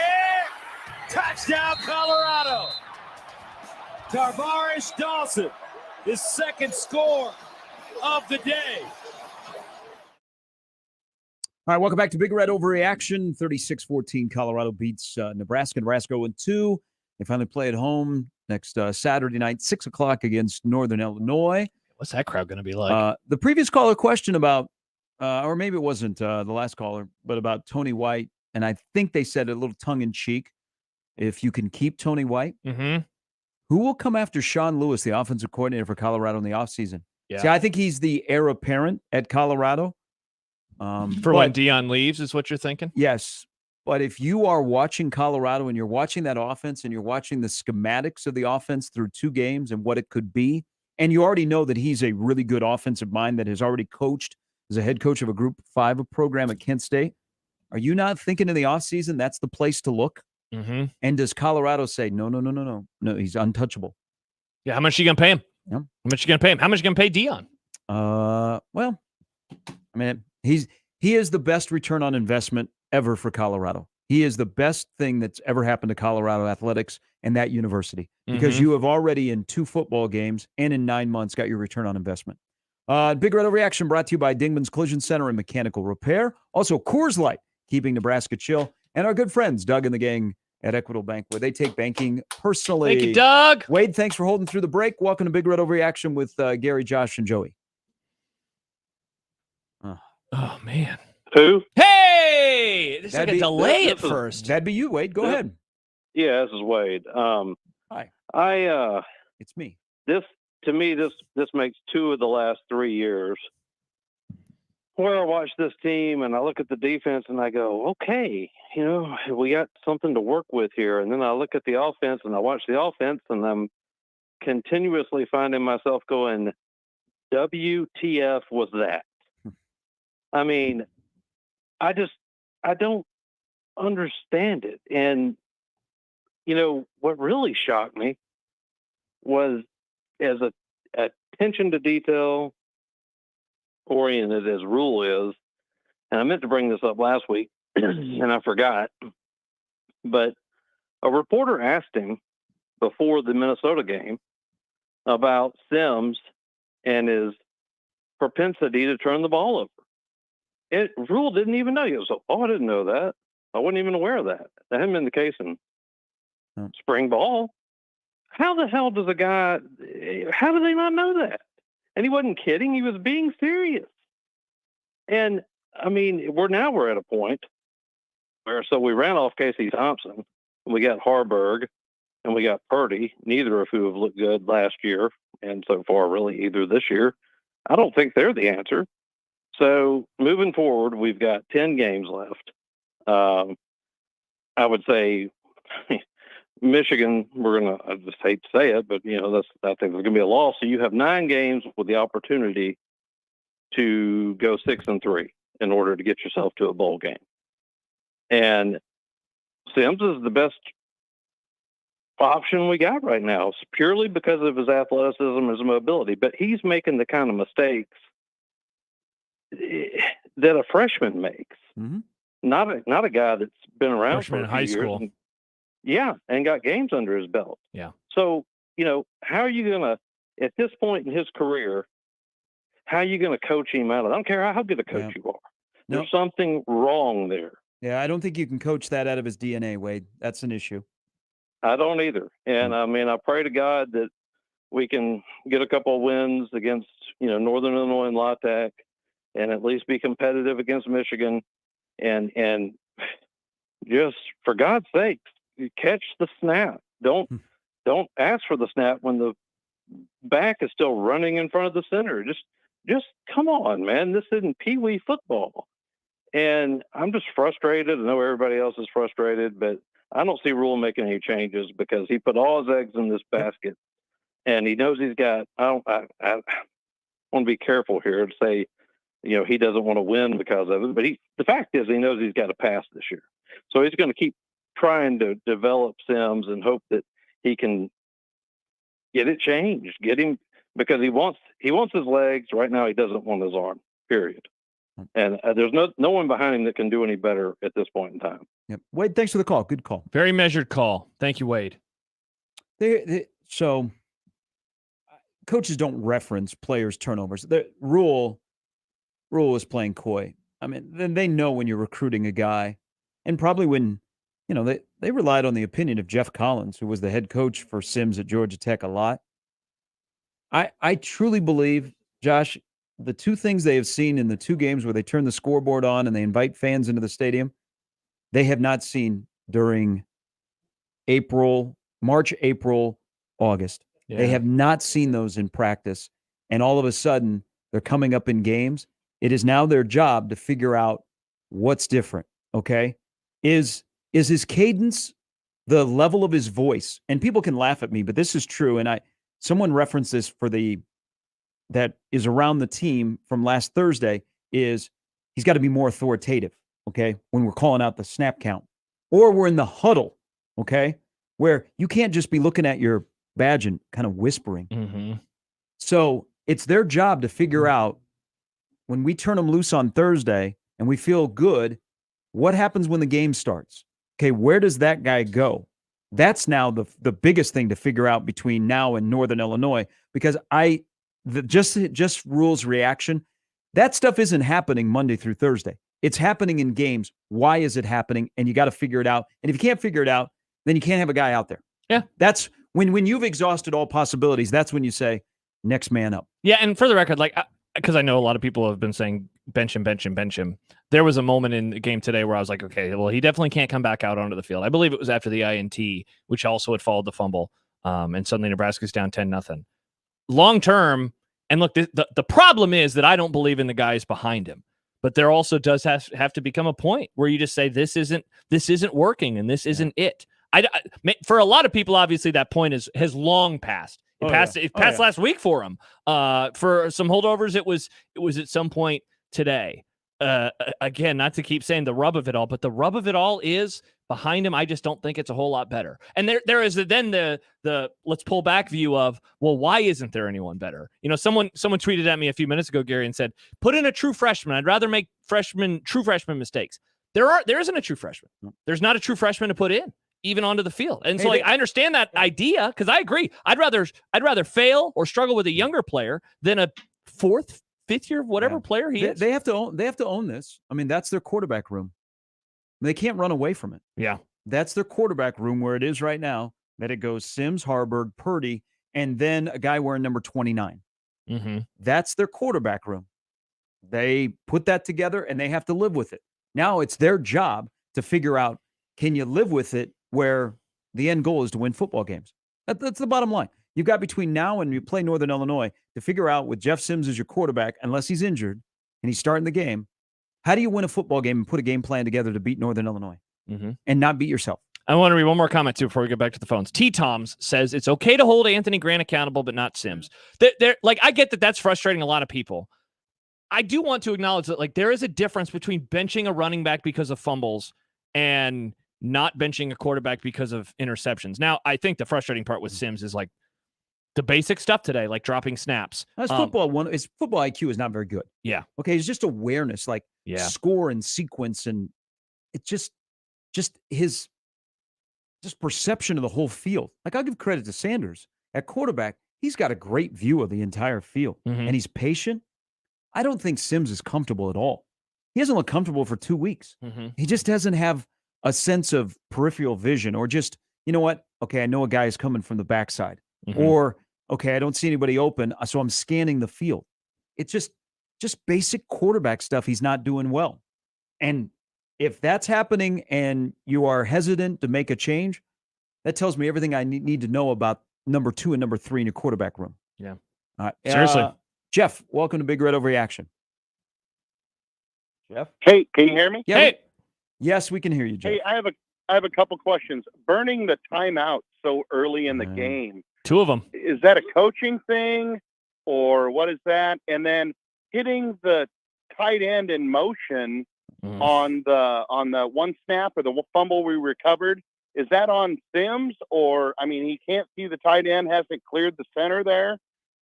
Who's that on also? So thanks, guys. Love the show. Okay, I think the one. So the one. Which one? The first one or the second one? Let's talk about the one that hit Lindenmeyer. Okay. I think Sims called for that snap too early. He's trying to time it. Yeah, and it's just dangerous. So that's why I'm wondering. Okay, this is the question for Ben Scott. What are you hearing? What's the sign? Because if he's calling for it, but you can't hear his voice, or they're not adapting. Here, go back to what you just said a couple minutes ago. So they've referenced this twice about the crowd noise. So there leads me to believe that guys can't hear Sims. And I'm not making an excuse, but I'm trying to find answers. I'm trying to answer the why here. Yeah. Because that is egregious. That's like some more football 101 in trying to time up the snap. Because it's not like that's the first time they've run that play. They run that play in practice. They rep it over and over. Hell, that play that they tried to run where it hit Lindenmeyer. Yeah. That was actually on one of the episodes of the end, inside the end they released. It didn't end up in a fumble, by the way. Yeah. So I don't know. They're so discombobulated right now. They can't stack plays. They can't stack success. Every time they do, because they had a couple of drives where they did stack success, and then it just ended with a thud. It ended with turnovers. It ended with a missed field goal. Think of the non-garbage time touchdown that they scored. It came on a long play. There was no way that the drive could end poorly because they didn't have a chance for it to end poorly. It's a great point, Gary. It's a great point about, the loudness of his voice. Because, he's the quarterback. He knows what's happening with the motion. That's he's watching it go by. Because every time that it happens, I'm like, ooh, he's getting ready to call for the snap of dangerously close here. And sure enough, you don't see that very often. And so when you do, it's very jarring. Super jarring. It's twice they've referenced the crowd. Yeah. I know if you live in Lincoln and you're down by the stadium, they crank up the noise. There's something missing in when they do that and he's out there calling for signals. Are they doing it verbally? Are they doing it with just emotion? Because him and Ben Scott are not on the same page at all. Mm-hmm. But then the other one is that's on the quarterback. That's on the quarterback on the handoff to Gabe Ervin. Yeah. I mean, just a little far away. Here is, see, that's another quarterback 101. For sure. Again, basic mistakes. Here is Rick. Good afternoon, Rick. Hi, Gary. Thanks for taking my call. The thing with, Sims obviously has some issues with running the offense. But the big issue that I see is I think they were competitive last week. Obviously, they were competitive for a half this week. And, you ran into a buzzsaw with the Sanders thing. And if you look at the schedule, they got a good chance they'll probably get clocked by Michigan, but they can win 3 out of they can actually win 4 out of the next 5 games. But my biggest issue, I listened to the radio channel today, the Husker Network. Mm-hmm. Those guys are pathetic. They cried. They cried like they were at a funeral. They made all these excuses, and they're brainwashing the state. There should be almost like a government intervention to how moronic them guys sounded. I mean, they were just pathetic. I didn't listen to the second half. I was out doing yard work, and I wish the Huskers well. They in the first. Well, hold on. They were in the first half. Greg and Jeremiah were like that. Oh, they sounded like village idiots. They were complaining about every call. Now there might have been. I'm not kidding you. I mean, they sounded like. They got rid of that guy in the booth.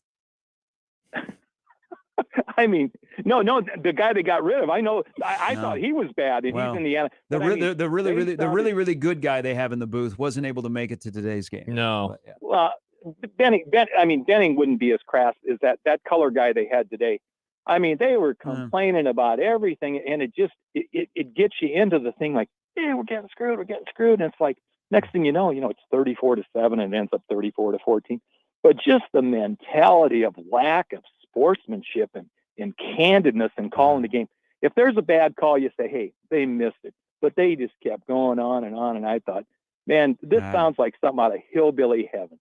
And again, I think Rule is going to get the job done. And I think he's going to do it with these kids in state eventually. And obviously Sims is not the answer immediately, but he's probably the best guy they got at the position. And like I said, the first half today was competitive. They had some bad breaks. And they played well against Minnesota. They got beat on the end. But hopefully, if the fans want to complain all they want, but I would call them sponsors on that station. Say, hey, get some different guys on. Gary, unfortunately, the one guy that has your last name, he's not too bad. But that color guy, he belongs in. Okay. Go ahead. No.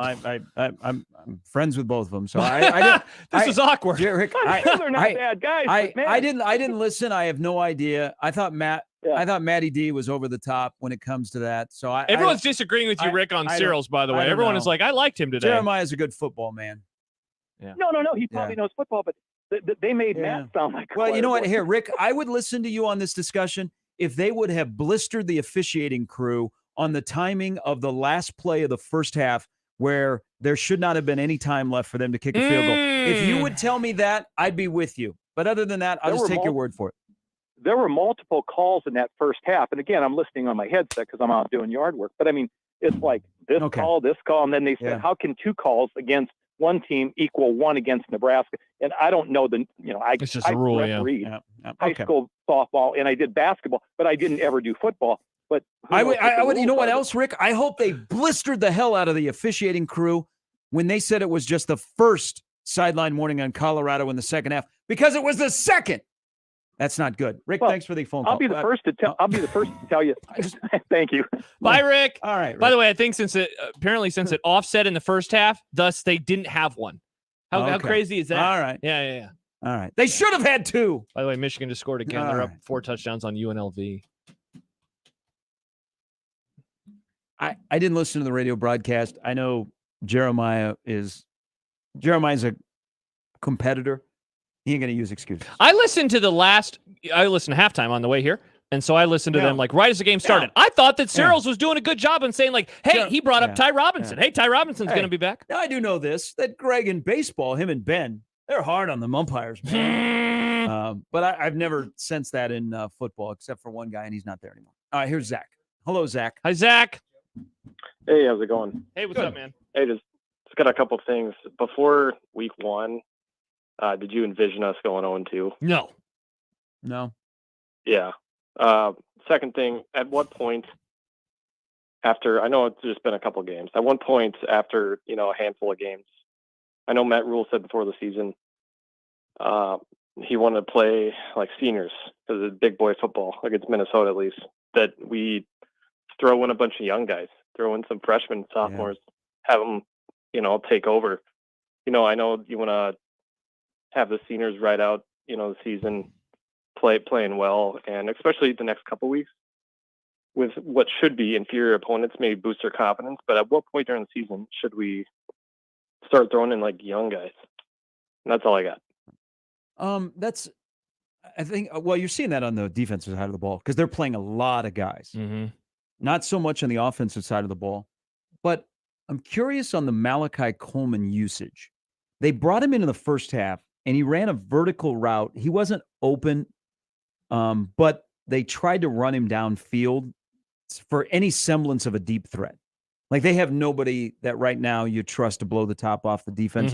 Trey Palmer ain't walking back through the door. He's enjoying the money he's getting paid in Tampa. Then in the second half, and this was after the game was out of hand, more young guys played on that side of the ball. Coleman was wide open. He ran a really good route where he shook the defensive back, and I don't care if it's the second or third string cornerback that was with him. He shook him, he got open, and Harburg never saw him. So I don't know if they are ramping up guys, if they feel better to get those freshman wide receivers in there. And that's something to watch against Northern Illinois is the usage of Malachi Coleman, because I think they want to use him more, but they're not ready to use him because they maybe are handcuffed on how much he knows. Again, you can't throw if you're struggling on offense and you become turnover prone, you can't throw guys out there that you all of a sudden have to whittle down a play or two, and it's just specific for them. And doesn't that go back to something you said earlier about the Satterfield offense and how complicated it is? Yeah, and that's a little bit of the freshman also of, I don't know the whole playbook, so yeah, we want to use you, but when you're out there, we can only use a couple of plays, and they're all designed for you. Here's Joey's having a great show over there by himself. Hi, Joe. You're on Big Red Overreaction. Enjoyed the show. Thanks, Joe. I'm kind of looking this as like a balance scale. Going into the season, on one side of the scale, I thought that new 3-3-5 defense, new guys, new coaches, I didn't think it was going to be so good. Obviously, I was wrong. I think this is probably a top 20 defense. Held Minnesota at 58 yards rushing, Colorado to 55. Add to that, you can see that the special teams are different. Those guys come down, they cover. I think at Foley make a big difference. On the other side of the scale, you have to weigh all that against. Heck, we're living in an era when you got to score points. You got to score 28 points a game to win 6 and make it to a bowl game. And so my ultimate question is, does this shake your confidence in Rule a little bit? Because this is what bothers me is already right off the bat, it does. Now, Josh said, well, that was Satterfield's call. Well, if that's the case, it only makes it worse because Rule ought to be involved in that. I mean, wait, real quick, Joe, in what decision? Nowadays, and here you got this quarterback room that's just a disaster. So, two questions. Number one, does it shake your confidence in Rule? And at a minimum of from turning this into a kind of a rebuild turnaround in a year or so, it could be a long drawn out thing again, which I don't know the Nebraska fans have the patience for. And then just out of curiosity, what did you think when you heard Rule say that we were going to run a fullback? Like in the offseason?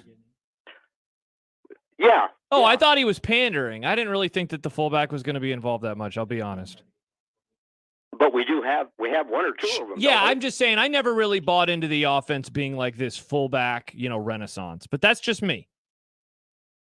And what do you think about, just like I say, the shape of the quarterback room and your lack of being able to score? Yeah. Well, it's going to be problematic, Joe, all season long. Thanks for the call. It's gonna be problematic all season long. The defense, I think, is going to make some plays. The defense does need to find itself getting more takeaways.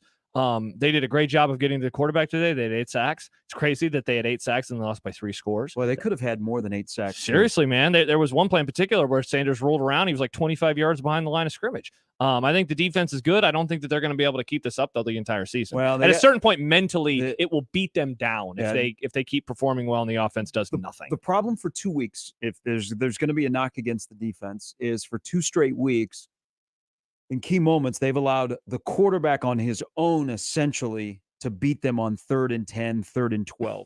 You go back to Minnesota. Yeah. What happened in the fourth quarter? Well, more in the second half.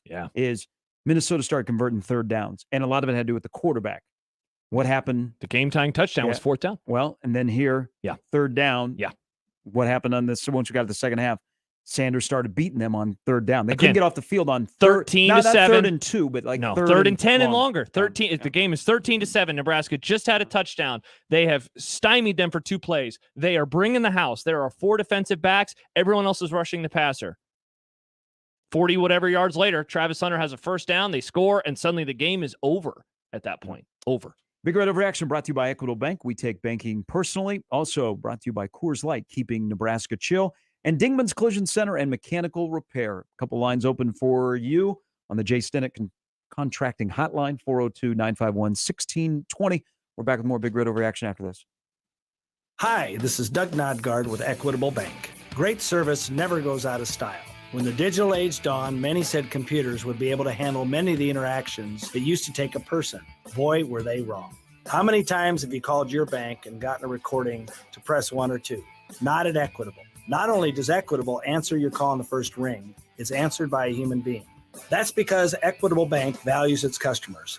Equitable Bank, we take banking personally. Member FDIC. Peerless Energy Systems is Nebraska and Iowa's locally owned and operated authorized solar air compressor distributor. Peerless Energy Systems provides products and solutions for compressed air systems, helping companies in manufacturing, food processing, transportation, auto body repair, car dealers, and more. Driving industry efficiency through service, support, and relationships, let Peerless Energy Systems help you increase efficiency with your compressed air systems today. PeerlessEnergy.com. It's Big Red Overreaction, brought to you by Equitable Bank. We take banking personally. Big Red Overreaction continues in 1 minute on 1620 The Zone and 1019 The K. When it comes to protecting your home, Jay Stennett Contracting takes pride in ensuring every detail is handled. Roofing, siding, gutters. When it comes to the exterior of your home, Jay Stennett Contracting has you covered. This fall, consider gutter guards to block debris and prevent clogs and save you the hassle of regular maintenance. Schedule a consultation today and let Jay Stennett Contracting's expert team and durable gutter guards ensure your gutters are working properly in every season. Jay Stennett Contracting. We have you covered. JSCRestoration.com. At Dingman's, we are working for you before you even walk through our doors. Our level of commitment to industry involvement and continuing education is second to none. Through our ongoing involvement, we stay current with all the best repair procedures for the ever-changing vehicle. This includes working with auto and paint manufacturers, as well as insurance companies. Our repair facilities are set up with the latest repair and technology. Our ongoing work is to ensure that when you do need us, we are able to provide you with the safest, best repair possible. Because at Dingman's, we would rather be the best than apologize for anything less. Dingmans.com. The Big Red Overreaction postgame show, presented by Equitable Bank. We take banking personally, and Coors Light, keeping Nebraska chill. Also sponsored by Dingman's Collision and Mechanical Repair on 1620 The Zone and 1019 The K. Sims He'll run it this time with a lane. It's a sideline. He can move. Sims down the sideline at the 10. 5 touchdown, Nebraska. That's what you want from Jeff Sims. 57 yards. Partial Gusgasm for a Nebraska touchdown. Jeff Sims, that made it 13-7, but Colorado responded, went up 20-7. It was over after that. Welcome back to Big Red Overreaction. There's Josh. I'm Gary. Joey is here as well with his T-shirt that says "Real Men Go for Two." I used to have one of those shirts, Joey. We used to have that football. I used to have that exact shirt. I wore that to Nebraska Fan Day a long time ago, and the players loved it. I think this was under late Bo Pelini staff or early Mike Riley. I'm not sure. Nice. Okay. Awesome. That's a cool shirt. You should when next time you see T.O., you should have. I have another shirt with me. I was gonna plan on wearing had the result be in Nebraska's favor. Okay. I'll save it up for next year. Yeah. I go neutral. I go black. Nice. This show is brought to you by Dingman's Collision Center and Mechanical Repair, Coors Light, keeping Nebraska chill, and Equitable Bank, where they take banking personally. Couple of comments before we get back to the phones. Rudolph says, "Hey, Josh, tell me how many catches the tight ends got." I can tell you, Rudolph, the tight ends combined for 4 catches for 46 yards and a touchdown. Borkature had 2. Thomas Fedoni had 2, including the touchdown there at the very end of the game. Dion says, "Stop it, Josh." Nate Borkature, by the way, is one of Nebraska's best offensive players. Yes, Nate Bo Richter is one of Nebraska's best offensive players. Dion says, "Stop it, Josh." Don't know what I'm stopping, but then he adds, "You media fill us full of Kool-Aid." And then he adds, "Gary drinks too much Kool-Aid." Ooh, all right. What did we do? What did we do wrong? I don't know. I'll be honest. I have no idea. I did say that I thought Nebraska would win 27-24. Yeah, I was 20 to 19. I was wrong. Man, I was feeling good at various points game in the first half, though. Took a turn. I did not see the game turning out that way, even though I did reference ball security. But I thought Nebraska would win 27-24. I was wrong. Mm-hmm. All of us that thought Nebraska was going to win were wrong. Yeah. That's how it works. You have people that are right and people that are wrong. How about this? Nick Grimm picked 35-14 Colorado. He essentially nailed it. Wow. Essentially nailed it. He is going to be eating a steak well tonight. Yeah. All right. Back to the phones we go. If you'd like to be part of the show, you can give us a call now, 402-951-1620 on the Jay Stennett Contracting Hotline, like Mike did. Hello, Mike. Good afternoon, fellas. I just wanted a quick touch on a couple things. First and foremost, your previous caller. I'm a fan, but I'm a realistic fan. Mm-hmm. And honestly, after today, I don't know how many more Nebraska games I can stomach to watch. It's just not aesthetically pleasing. But to have fans like your previous caller call in and already bad-mouthing coaches, I know, it's all over social media. It was, after last weekend as well. I root for all the coaches that we've hired. I think every fan should. I don't think, after 2 games you're getting what Matt Rule is as a coach. But I would love to pass some knowledge on to Coach Rule that I think he better, zero in on and hone in on over the next season or 2. And it's something that's plagued this program for 10, 12, 15 years now. Offensive line is a mess. Offensive line is a problem. Offensive line has been a problem. I appreciated his press conference when he got hired and said we were going to be physical on the offensive and defensive line.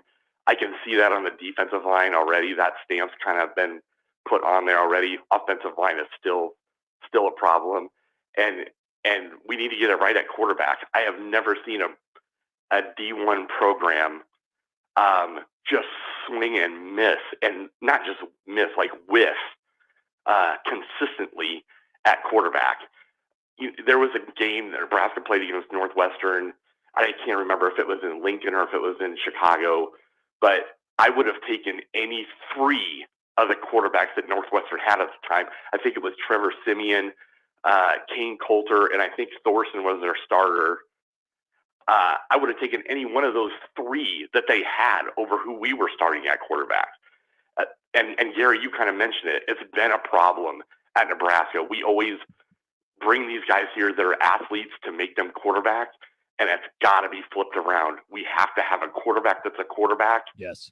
And maybe is an athlete, down or can scramble and pick up a first down. We're not asking him to run for 100 yards a game. we're asking him to sit back there, maybe 250 passing, be a point guard out there and not. But again, that's been the problem. And unless Coach Rule figures out that quarterback position and gets the goddamn offensive line fixed, he's going to suffer the same consequences, unfortunately, that the coaches that have come before him have. Those are the two, I think, main areas. If you want anything done offensively, scoring 28, 30 points a game like you need to in today's college football, that offensive line and that quarterback position have to be priority number one moving forward for this program, moving forward for Coach Rule, if he wants to be here long term. Because if he doesn't get that fixed, I can't see him being here, 4 or 5 years either, if he can't get those two positions, nailed down. Yep. Mike, thanks for the call. Thanks for the call, Mike. You can't say that on air?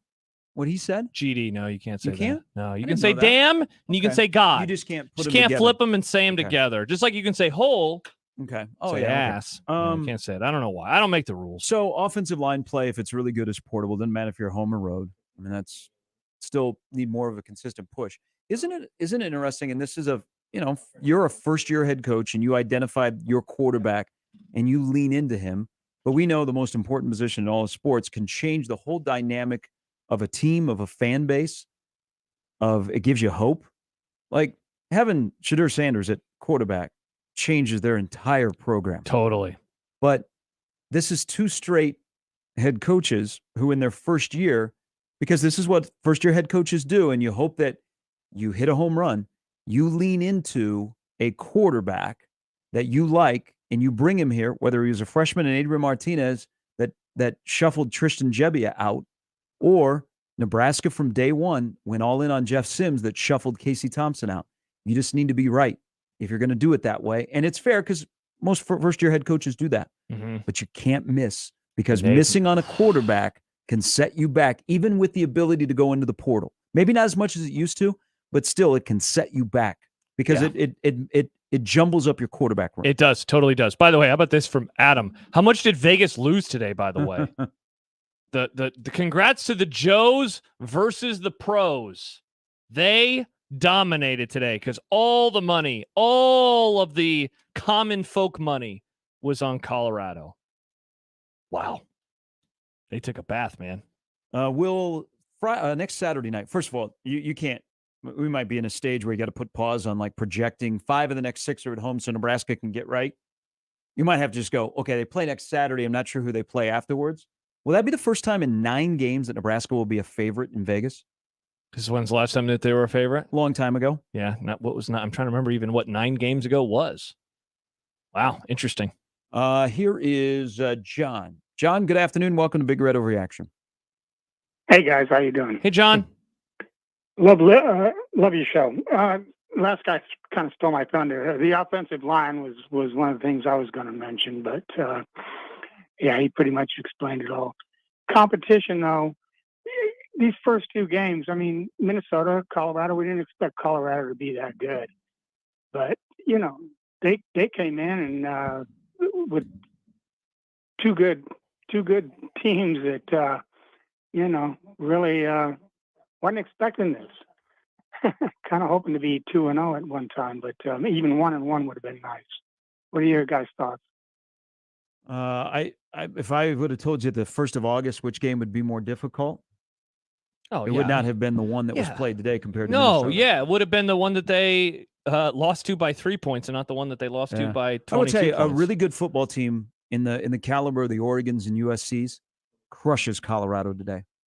Yeah, for this version of Colorado was very undisciplined. Very. They weren't as in sync as they were against TCU. No, but you know what? Especially in the first half. Colorado right now is built to beat and to really put it on teams like Nebraska. The way Nebraska is beat. The way Nebraska is Gary, built. we've heard it for years now, man, where teams like just wait for Nebraska to screw up. And once they screw up, then they take advantage. Colorado took advantage. Like, they were struggling. They did not look in sync, as you said. There was frustration. I remember that there was a shot in particular, Travis Hunter and Shedeur Sanders on the sideline. They were talking.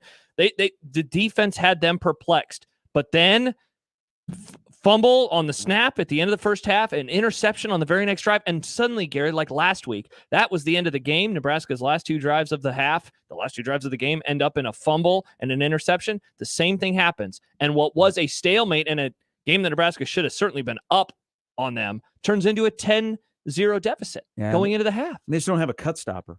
No. They don't have somebody to say, no, not today. Yeah, they don't. And to make a play when you need to make a play. Yeah, they certainly do not. And that's going to be a continuous search. Here's Tommy here in the Big O. Hello, Tommy. Hey, thanks for taking my call. Yeah. Enjoy your show. Thanks, man. Hey, it's really kind of crazy watching that game. I don't think that I have seen of all the players or quarterbacks that I've seen, I've never really seen someone be so personally involved in turnovers at such a rate as that Sims has been. He's obviously got talent. He makes some good passes. There are some small things that he just cannot stop doing. It's really the staring down of the receivers, the handoff, the not timing the receiving the ball from the center properly, the handoff to that turnover. Was that the running back's fault? No, on the Irvin fumble. Sims' fault. Yeah, it seems like that was Sims' fault too. And when you look back at all the turnovers the last 2 games, I mean, out of was it like 8 turnovers? Only 1 was not his fault. He was not involved in. It's kind of crazy, and he is obviously can run, and he can make some good passes. I mean, he doesn't have a terrible arm, but if the defense knows where you're going to throw the ball by you staring down the receiver eventually, and the defense, I was overjoyed watching the defense first half. I thought they did as much as they could do. They were worn down. I did not expect them to almost pitch a shutout through almost the whole first half. Yep. So I do like what's going on with Matt Rule. I'm definitely not wanting to throw the baby out with the bathwater. I definitely want to see how these things go. I think that to me, I see the production. I see the possibilities of the offense. It's just the little things, the untimely penalties, and these turnovers. So I mean, do you guys see things getting better as the season goes on? Because to me, it seems like I do expect things to get better, but man, the quarterback is an issue once again. Tommy, let me ask you this question before I let Josh answer what you just asked. Sure. What if what you saw today, the limitations of offense, but the strength of the defense, is what Nebraska is going to be for the entire season? I think that they will not face. The only time they will face a quarterback that, I mean, the next best quarterback they'll face is McCarthy from Michigan. Yeah. But if that's the case, all right, what am I wrong here? I mean, would you be fine with that if that's what Nebraska has shown for the first 2 games? You're just going to have to live with. That's who they are. They're going to be good enough on defense, and then on offense, you're going to have to week to week find a way to overcome a couple of turnovers against whoever you're playing. If that makes sense. The turnovers are going to be a killer if you keep doing them. There's just if this is what the offense is the whole season. See, I can't foresee I think that if Sims is there as a quarterback, I think that the turnovers are going to be an issue through the whole season. Just from what I've seen and from apparently what the history is from when he was at Georgia Tech. I just don't see it getting better with him. If he's not been able to get rid of these issues from high school to college to a whole, from Georgia Tech to now, I don't think he ever will. And I think that we would even be better. It's hard to say that when I see, I knew Chuba wasn't that, and the other, whoever, number 10, Harburg. Harburg. I mean, it's hard to say that they'd be better, but I don't think the turnovers would be the same. I think that they have to, I think that they are going to have to make sure that if they have Sims in there, they're going to have to protect him when it comes to the ball handling, run plays, and it's going to be limited. And they're going to have to speed up every freaking game. They're going to have to keep that clock rolling, and really lean into the short pass, the crossing patterns, anything that will keep the ball rolling. But I do see the possibilities. I mean, I do see a positive. I think it can happen. I think it can work, but it's going to be hard. It's going to be a freaking grind all season long. I don't care who you play. I mean, if they can run the ball and keep hold of the ball, because really the issue is him. Yeah. I mean, the turnover issue is him. That's amazing that they've had that many turnovers in just 2 games, and 99% of it is because of him. So, Yep. Tommy, thanks for the call. Thanks, Tommy. What was the question was, am I confident or am I concerned? Can they turn it around, right? Yep. It's going to be tough, man. I mean, the offense is making such basic mistakes that it's going to be very tough to imagine them piling. I mean, certainly, I will feel very comfortable in saying they're not making a bowl game. I feel very comfortable in saying that. I just don't see how it happens. And I worry about the defense just over the course of time kind of breaking down a little bit. I really do. I mean, the whole discussion, and it's a discussion that has to be held about Jeff Sims. Just simply being a quarterback, what you learn as a quarterback growing up and what you're taught in high school and what you're taught in college is just making simple quarterback plays. Yeah. And that is a struggle. That is a major, major struggle that you now have 2 coaching staffs at 2 different places that are thinking he's good enough athletically that he's going to eventually make plays, and that stuff's going to disappear. And we've gone too far down the path, but I'm trying. I know people are like, hey, what you got to pull the ripcord on this kid. I'm trying to tell you the why. The why is quite simply Nebraska's quarterback room is not very good. And if they had a viable option behind him, they would have made a change. They would have said, Jeff, thanks for your time, but we gotta move on. Yeah, I really do think it says more about the quarterback room. They don't have a viable option. So that's why they are playing this the way they are. That's the reality of the situation. Yeah. But that's on them. That they have to own that, and they have to try and frame it, and then they have to fix it. Okay? You can't all of a sudden just go, okay, now we got to turn this into a throwaway season. You're 2 games into the year. And I'm not saying they're doing that. You have to find a way to win the football game next week. Okay? Or get that quarterback room better, that there is a legit challenge where if you make a move, the guy you're bringing in isn't just a spark change of direction. He's a guy that can win football games for you. And I don't believe that they feel like the guys behind Sims right now can win football games. Here's one for you. Score in DeKalb, Illinois. Southern Illinois 14, Northern Illinois 11. They've just started the 4th quarter. Very interesting. Northern Illinois won in overtime at Boston College last week. They play in Lincoln Saturday night at 6:00. One more call? Let's do 2 here. 2 more calls. We'll finish with one of the friends of the station. First, Lucy. Lucy, thanks for the call. Welcome to Big Red Overreaction. Hey. Hi. I have never called in before. And I just want to say, when did we lose hope? When? When did we lose hope about Nebraska football? Ooh, real quick, Lucy, did you say when did or when do? Loaded question. When did we? When have we? Long time ago, it seems, for some. We should not lose hope. That's all I'm saying. There's always hope. Okay. Yeah, there's always next week. Exactly. So don't give up on the quarterback. Don't give up on the defense. Don't give up on the offense. And I am not a football person. Okay. But I am a Nebraska person. Lucy, awesome. Thank you, Lucy. Thank you for calling for the first time. Don't be a stranger, all right? Yeah, I hope to hear from you. All right. Let's finish with Red. Hello, Red. Oh, no. Oh, no. no. I think this is smooth. Red? Red? Oh, man, I haven't heard from him in a while. That just kind of sums up today. Yep. What happened in Boulder and what has happened on our phones here. We can't finish like that. Okay? We can't finish with a fumble.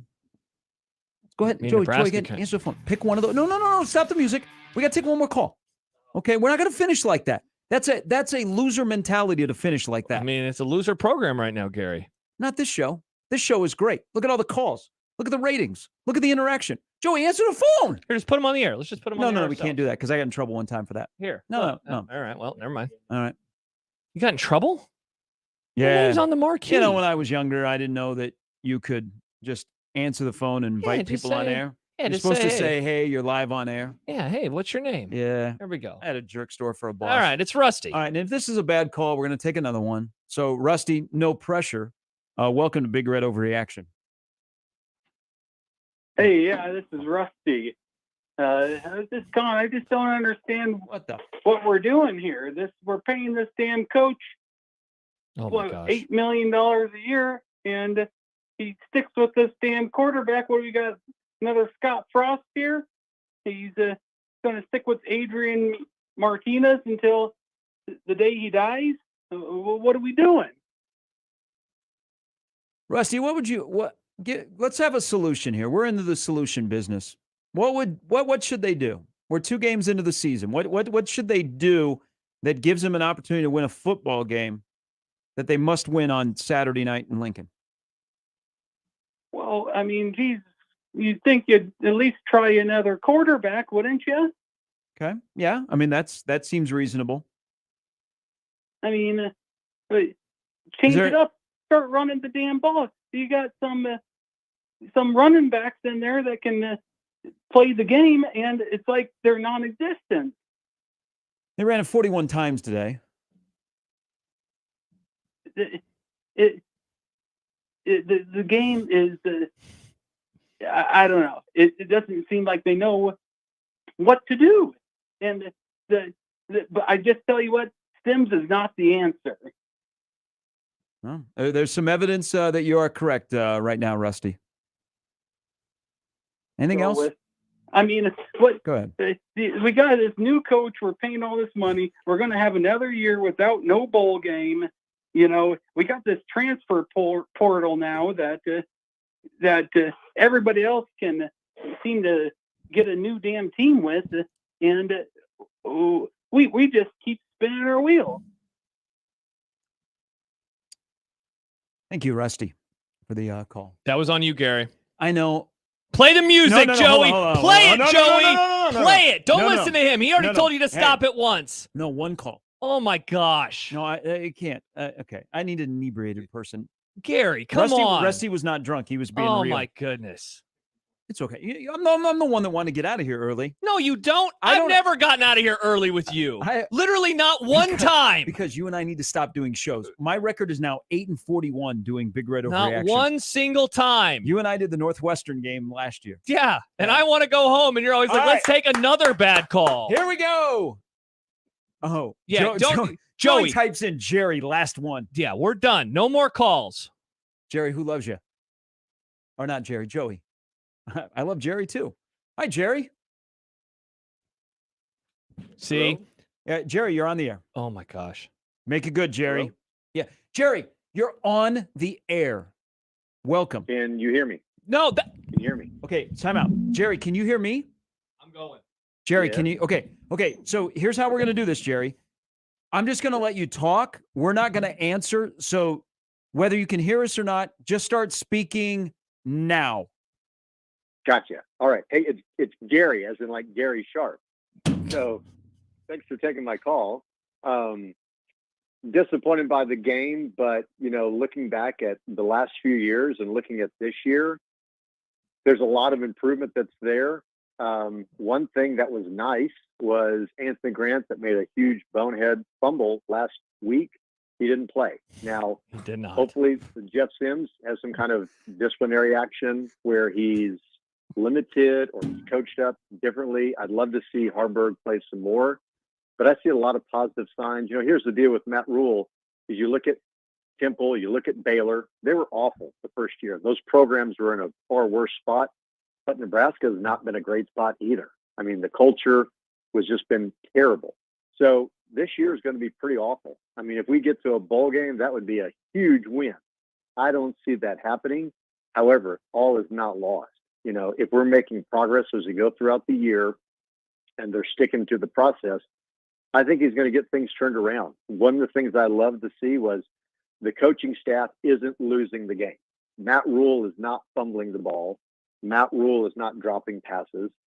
He's having a player that he's put all his chips on that is making that bonehead play, but he's got to give him an opportunity to get himself corrected. And so I wouldn't be surprised if Jeff Sims continues to play like this in the next couple of games, that he's sat down, and because it can't get any worse. You're not going to win games when you turn the ball over 4 times.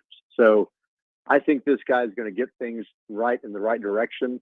One of the things I love that I hated that Scott Frost would do was he would try and go for the knockout blow right at the beginning of the game. And that's why we lost so many close games, is because he tried to jump out ahead.